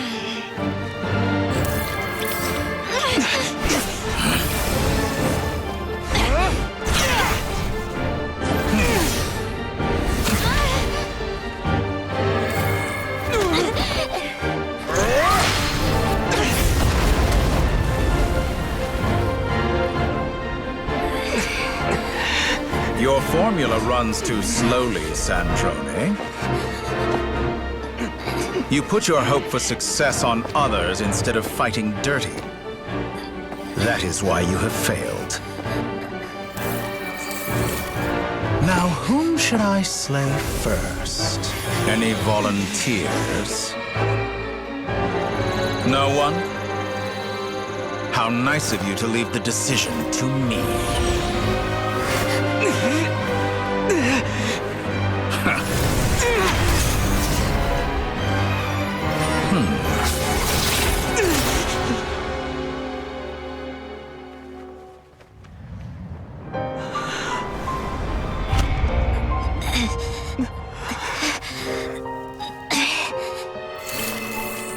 Oh, how unexpected. Sandrone, any last words for me, comrade?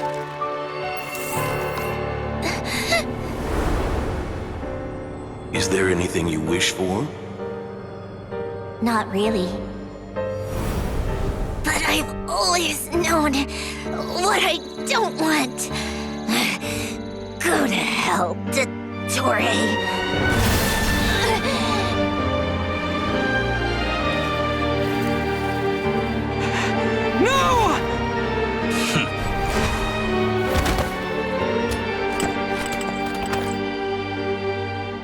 And now, you have failed.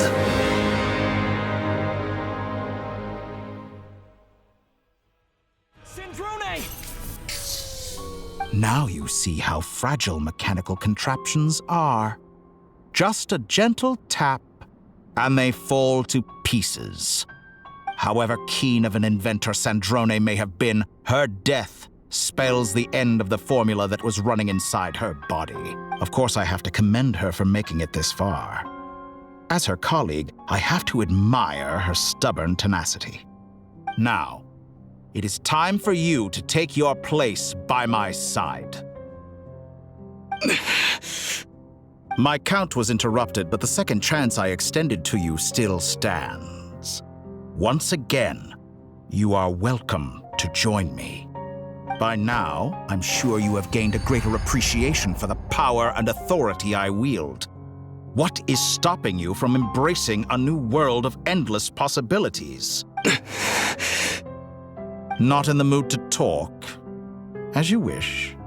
You seem less talkative than usual today. I'll change the topic to something more apropos.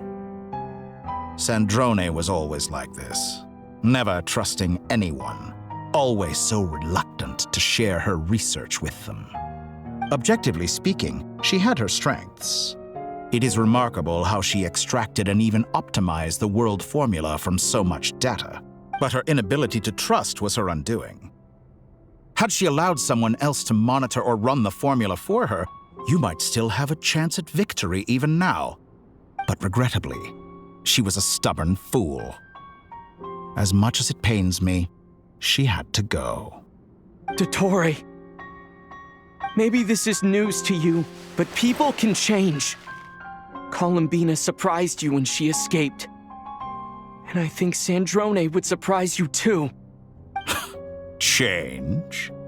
You can twist the truth however you want, but I see it clear as day. You're the one who can't trust other people. Is that how you see me?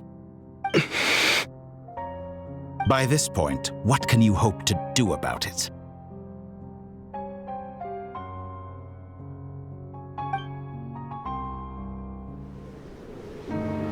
It is pointless to fight on.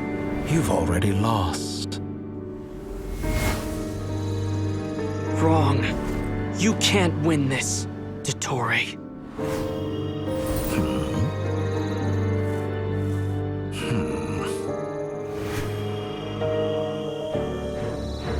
What?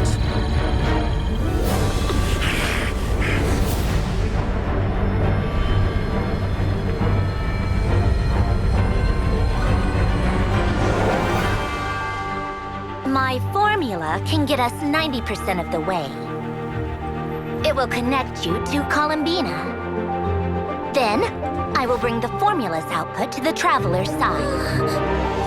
For the last 10%, do whatever it takes. Just bring the moon down.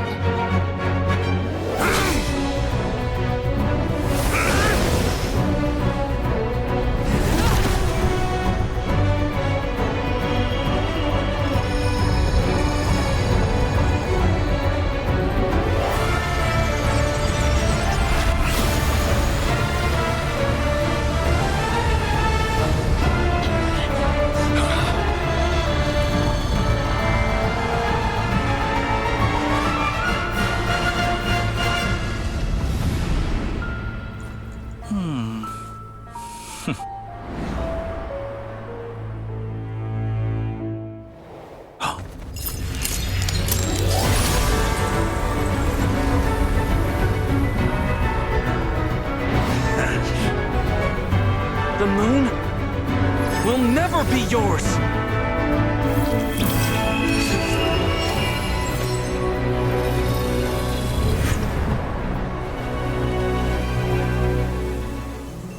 I turn my body into moonlight and pour it over Nodcry. My soul, I leave here to inform my future friends. Lastly, I will hide the Trilune Authority within the Frost Moon.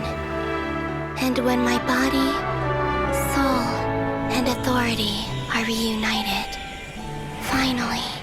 Columbina!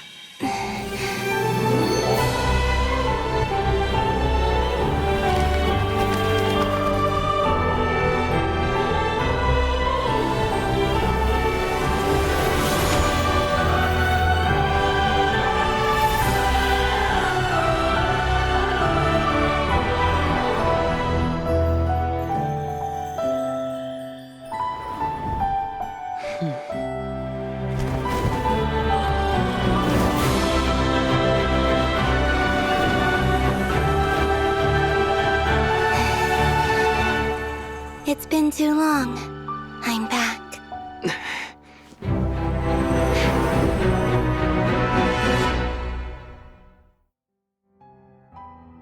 Stay focused on the battle, Traveler. What a touching reunion. personally find myself repulsed by the sight of weaklings huddled together for war. Now you're quite finished patting yourselves on the back. Show me how long you can struggle before you drown. Watch out, Columbina! He can manipulate himself. I know. Wait for the right moment. We'll strike together.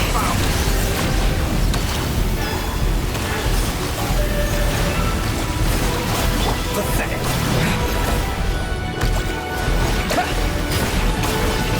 Entropy bends to me. Leaving openings on purpose. Aren't we?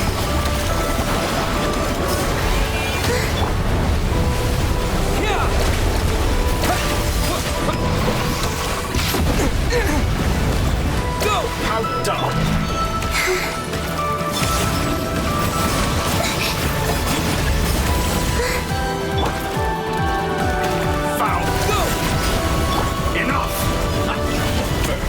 Like an ant in my palm.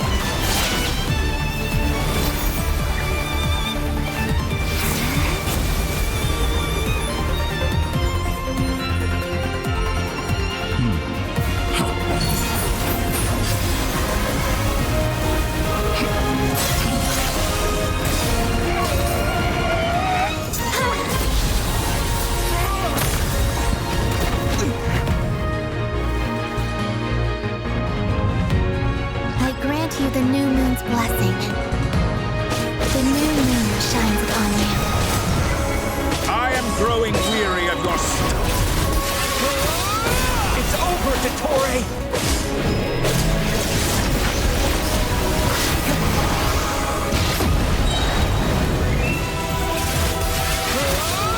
Time to pay for your heinous crimes! No longer does the world cower in the cold night. I'm so close to the new world. Your future is not yours to command. Let the moonlight dispel the darkness.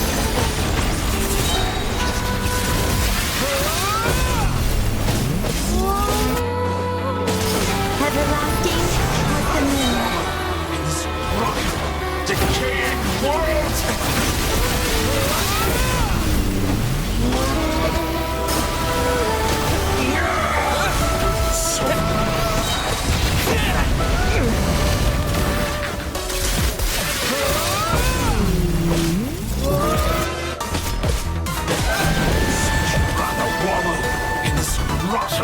Decaying world!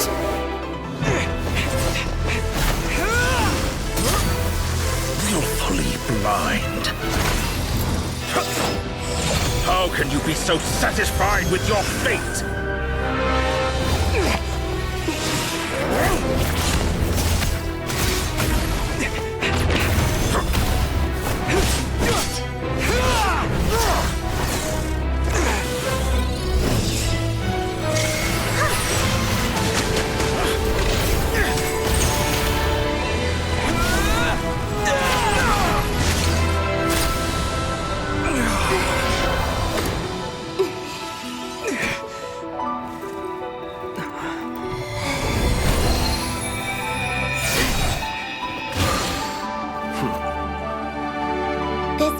Was never about fate.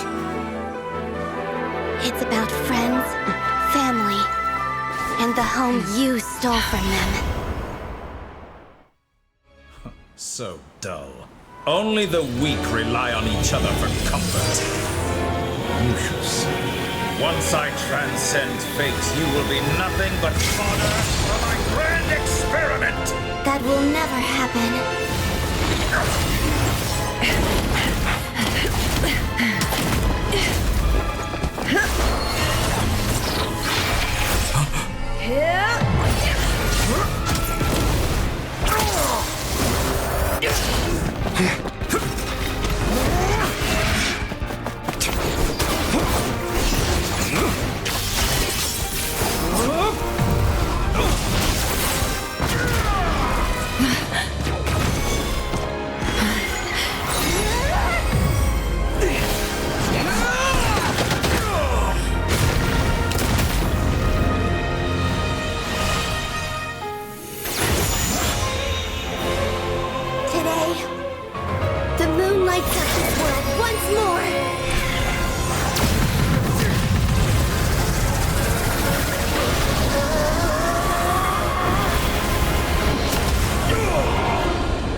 No. This world is our home.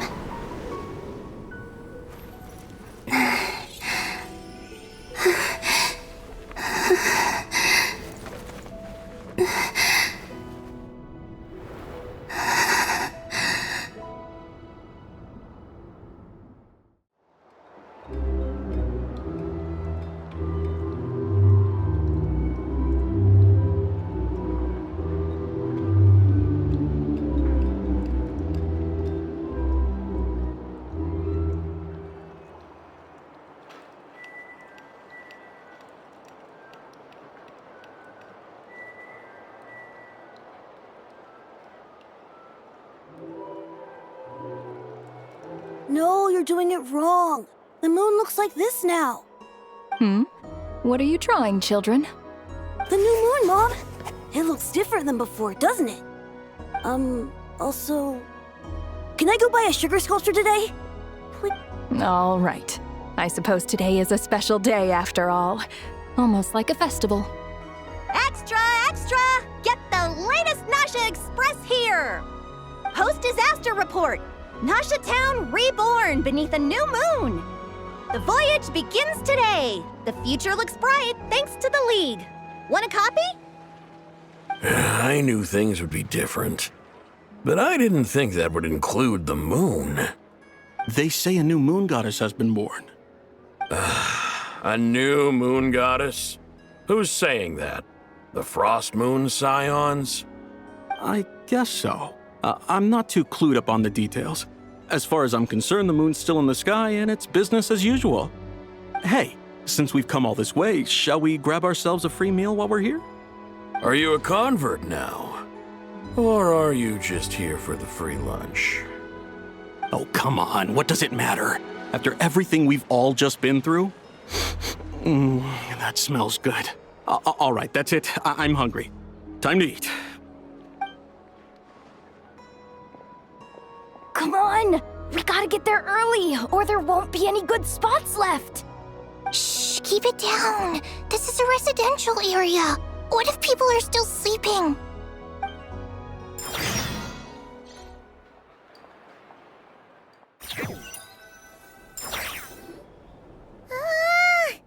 Why is it so noisy outside?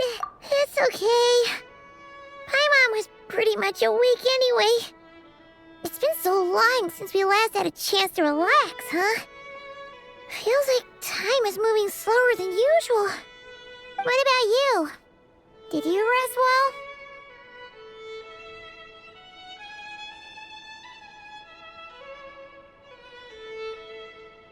Still winding down from everything that's happened? Or are you wondering how our friends are doing? Or is it about what Dotori said to you?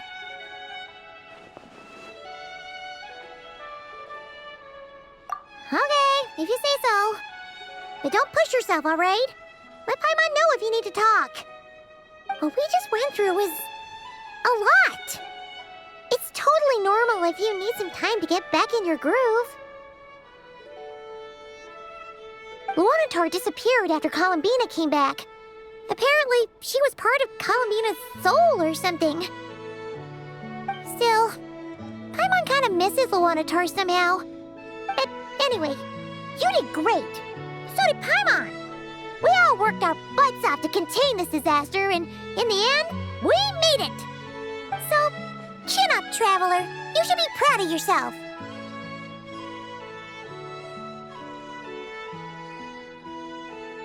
Hey, don't poke fun.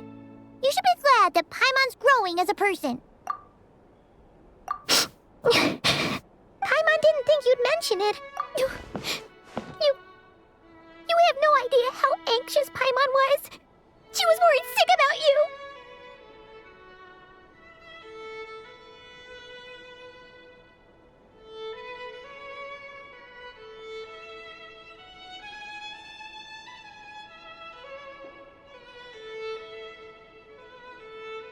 Well, if you really want to show Paimon you're sorry, you're gonna need to make it up to her. You better be ready to splash out on a lavish meal.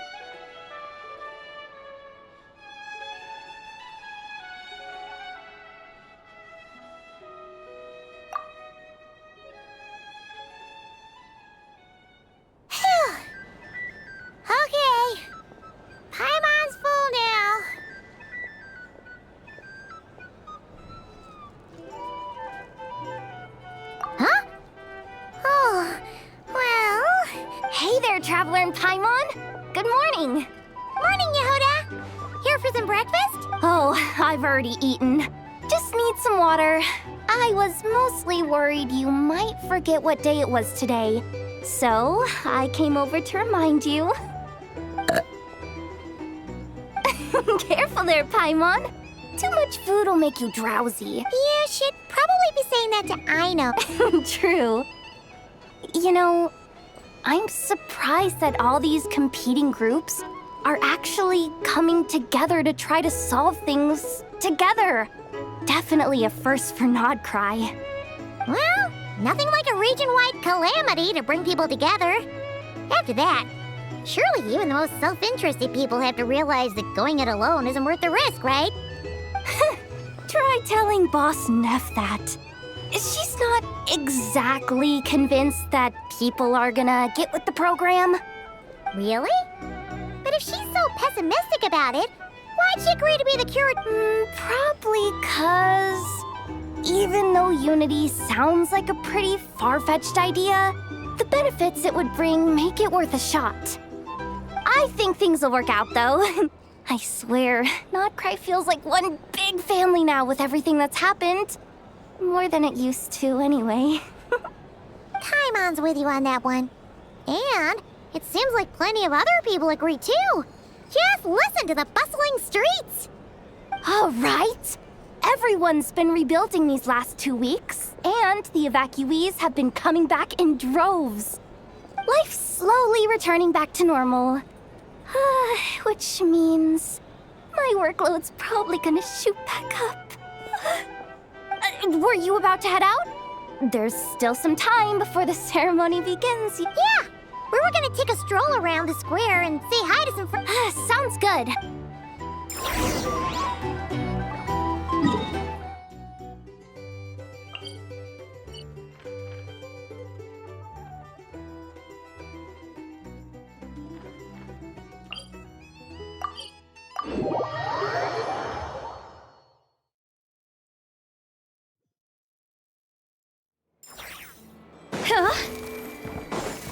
Phew. Please accept today's boon. Have a nice day. Are Paimon's eyes deceiving her? Or is that Inefa handing out— Hello there. Would you like a feast of the moon, along with some snacks of the day? So, what's new, Inefa? It was only a few days ago when we last saw you, but it looks like you've joined the Frost Moon Scions in that time. And Aino too? What are you talking about, Paimon? We're just here to help, duh. In the wake of the disaster, it's all hands on deck. At times like these, the smallest good deed can inspire others and help them through the hard days ahead. And we're using eggs and heating tubes to make that a reality. Inefa! Did you hear that? The Traveler said I did good. That's because it's true, I know. Proposal. If you can resist eating today's dessert, I will provide you with compliments, too. No way! Well, that proposal got shot down. I need something to get me through the hard times, too, you know. Mom! Yes, dear. Go right ahead. Excuse me.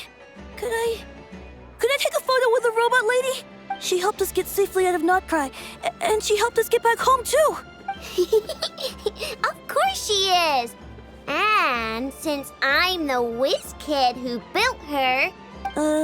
But you stole my snacks, though. Oops. Shall we move to the open space near the center? Thank you. Aren't you the better pick for this job, Flint's? You underestimate yourself yet again, Master Ilua. Not at all. I rarely come by Nasha Town. I don't know any of the big shots here. All in good time. Socializing is a step-by-step journey. But you're much further ahead on that road, aren't you? You're not seeing the full picture. You know the truth now. My friends do not understand my habits. There is no question about it. The Lightkeepers need a representative in the League. Someone who is upright, cares about other people, and can realize their self-worth through group action. You say it like you wouldn't make the cut. I am most flattered that you think I would. Sigh a little less, Master Ilua. And have more faith in yourself. That is precisely why Starshina and Nikita felt safe delegating such important work to you. I'm sure we all also agree that we would sooner die of dehydration than manage to wrangle anything out of you in a discussion. My apologies. I am not in the habit of bringing water with me when I go out. Whatever. I'll take the job. By the way, who else is part of this? Oh, it's quite the who's who of Nodcry. There's the Moon Chanter of the Frostmoon Scions, the boss of the Curatorium of Secrets, a representative of the Voynich Guild, and even someone from the adorable Kromkake craft shop. I'm sure you will find speaking with them to be a genuine pleasure. If you say so. I've never done this work before, so I'm honestly a little scared of making mistakes. But I'll do it. Not only is it our duty as Lightkeepers, but because I want to make Nodcry a more welcoming place. An admirable attitude to take. The beacons are lit, Itlua. We're but one step away from breaking through the blizzard. We have the chance to band together and build our shared homeland into an Elysium. This is unprecedented for Nodcry. An opportunity not to be missed. Yeah. You're right. I'll do my best. Quite a few familiar faces have arrived. Let's go, shall we?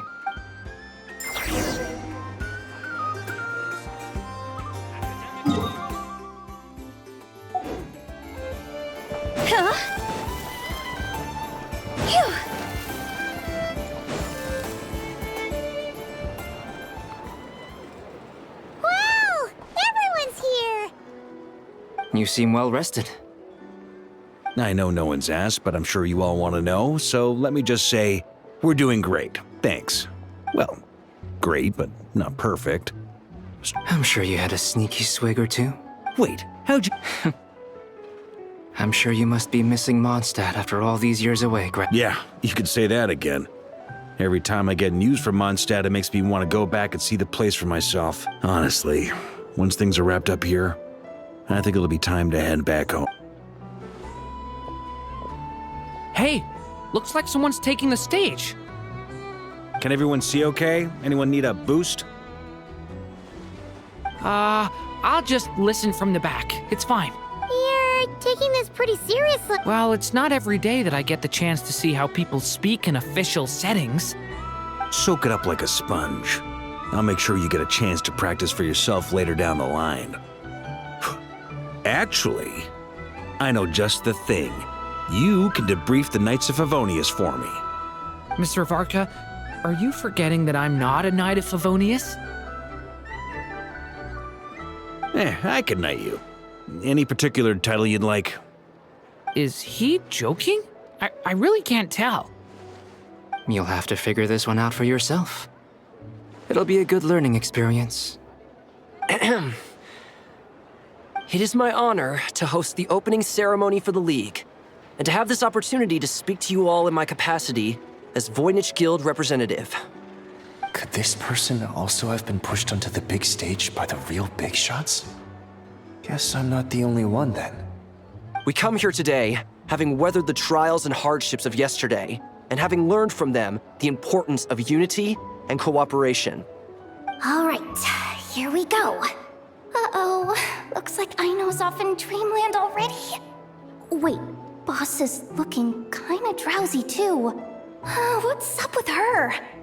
Come on, get this speech over with already. Nodcry is our home, the land we rely on for survival. And as we chart a course for the future, may we persevere through the storms ahead as we sail towards a new era of prosperity, freedom, and hope.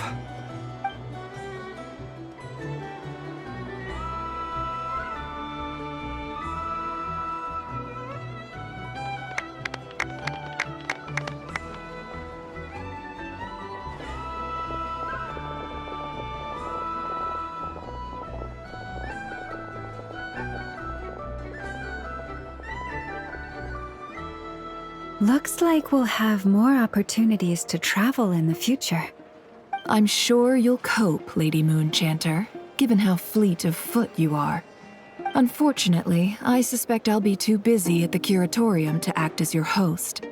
We have a busy schedule, not to mention an international network of contacts to manage. That'll be all right. I'll just check your schedule with Yehoda well in advance. And if she's not available, I can simply ask Ashru. So giving my employees extra workload isn't enough for you? You're really going to drag my cat into this too? I thought you'd approve. Aren't you forever increasing your employees' workloads? That's a bold statement. Are all the Frost Moon Scions feeling more audacious now that your moon goddess has returned? Columbina's return has brought joy to all who care about her. That includes both you and me. As for the Frost Moon Scions, we are learning how to thrive independently, without relying on the moon goddess. It is up to us to make our home a more livable place. Joining the League is one of the steps we are trying towards that end. I like the word try. It's nice and non-committal. You can opt out at any time and still say you tried. You don't see a bright future for the Frost Moon Scions? Or did you mean the League? I'm just not as optimistic as you. The Frost Moon Scions should count themselves lucky that they have a leader as stubborn and enterprising as you. But Nodcry's a big place, with all kinds of people. Most of them don't enjoy answering to a leader, or even listening to reason. Well, that's where you and your methods come in. Unless the Curatorium of Secrets is only here for appearances. For now, yes. And that won't change until this venture becomes worth my while. What would make it worth your while? Getting out more than I put in. Right now, I'd barely break even, but I'll grant that it's a good start for Nodcry. Then maybe it's worth a try. All right, you can stop now. Or do I have to join the Frost Moon Scions before you'll get off my back? You'd be very welcome to join us. Hey, you two! Congrats on all your hard work! What are you chatting about? Nefer was trying to dissuade me from adding to her employees' workload. Also, she's considering joining the Frost Moon Scions. Sorry, what? Your conversations are always the most interesting. Would you two care to join me for some tea before heading to your next destination?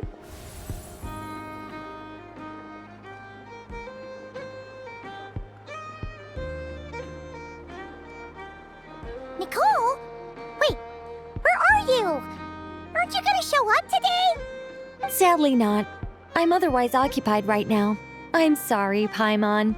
I can hear how disappointed you are. If it's any consolation, let me say that how things appear on the surface is a far cry from what they are at their core.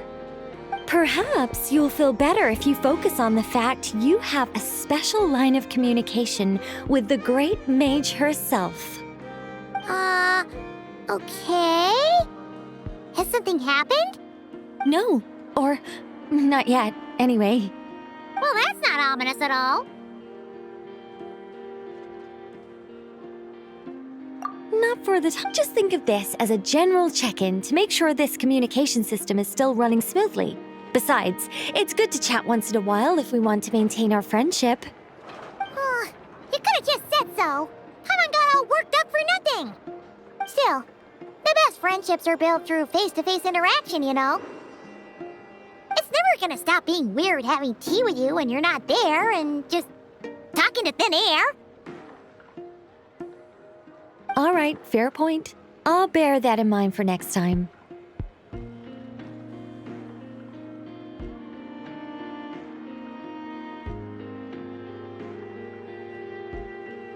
Yeah.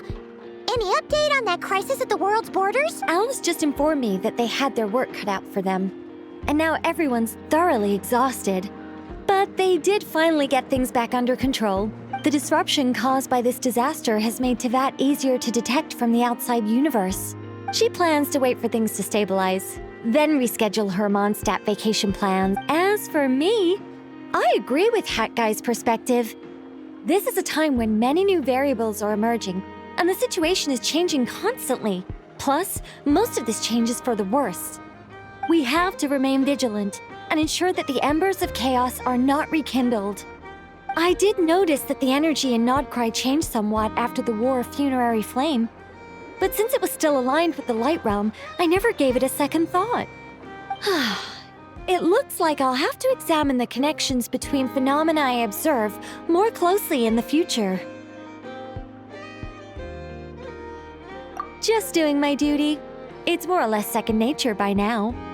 Of course. To give you the full picture, I'd have to start with the substance from which angels were formed. Never mind. Paimon's right. Showing off my knowledge would be much more satisfying in person. By the way, you did receive the gifts from the Hexen Circle, yes? I'm not trying to claim credit or anything, but my pride demands that I at least mention it. They're quite similar to the protective talisman that Alice gave Dory, but with some very special enhancements. Oh! So that's what kept our friends safe when Dotori trapped them. Indeed. We went to great lengths to make sure they were invisible to his eyes. I'm so happy they came in handy. Anyway, I'll contact you if anything else crops up. Oh, my angelic instincts are tingling. You should head to the docks next. The people here?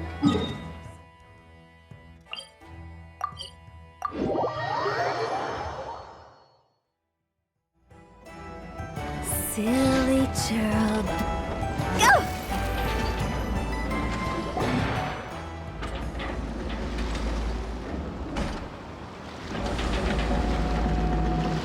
You're here. You're here too, Heka! No. I'm bound for Sumeru, and she for Fontaine. We just happened to cross paths at the harbor. Everything seems fine. Sandrone may have an abominable temper, but she's always been very responsible with important calculations. You always speak as if you know us inside out, Mr. Maybe I'm just a good judge of character. I certainly hope that's all there is to it. Regardless, you have been a significant help in this matter. For that, you have my gratitude. I didn't do anything special. Sandrone's the one who completed a seemingly impossible formula and turned the tide of the entire battle, even giving her life in the process. She's the one we should be thanking. Even we were unaware that Sandrone had hidden the real formula inside Polonia's body.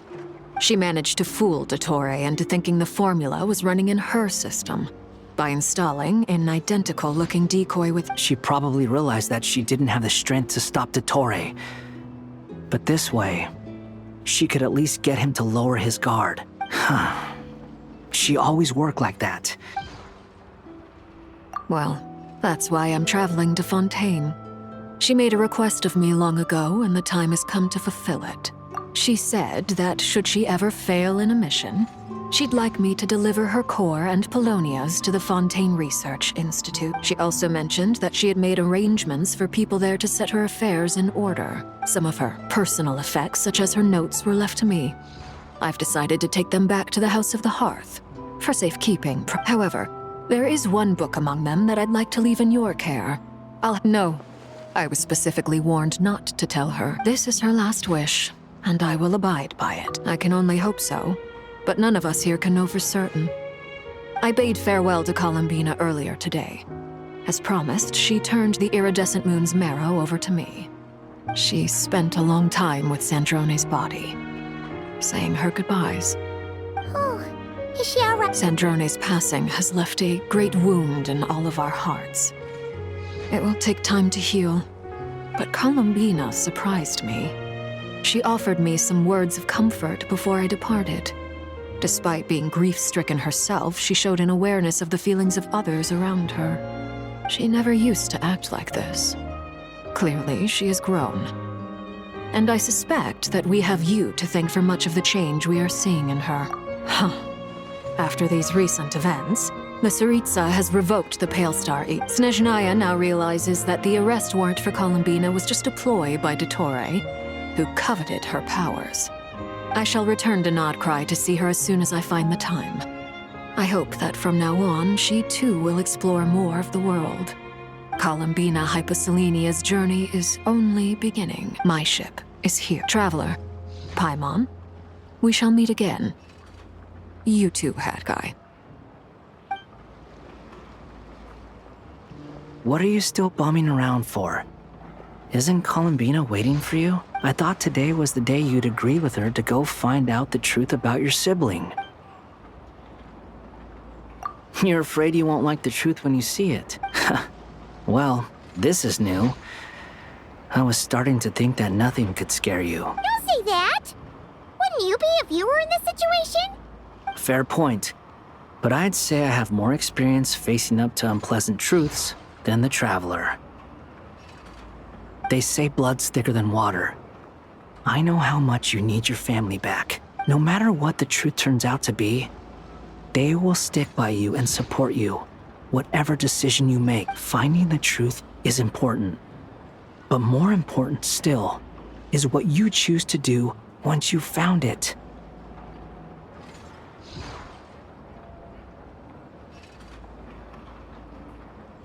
At least, that's the life lesson I've learned from my experience, grappling with the truth.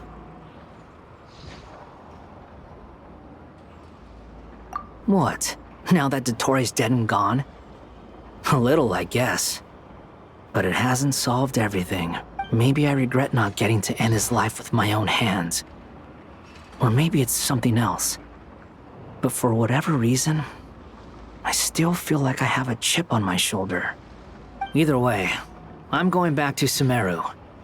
Lesser Lord Kusanali is gonna need help dealing with all the chaos Dottore left in his wake. Not just from this incident, but everything he did in the past, too. You should continue with your journey, as you've always done. Who knows? Maybe we'll meet again someplace else. So, what should we do now? If you want to explore a bit more to steady those nerves, Paimon's game! After all, when Columbina said she knew where your ship was hidden, Paimon promised to give you two some alone time with the truth. It hasn't been all that long since we were last apart, sure, but with Columbina there, Paimon sure... ain't no biggie. Paimon might be all about that food and fun, but she knows how to do right by people. Paimon's sure you'd prefer to digest the news about your sister in peace. But, no matter what you see, if you can't make sense of something, let's give it some thought together. And even if we both can't figure it out, Paimon... glad to hear it. Feel better now?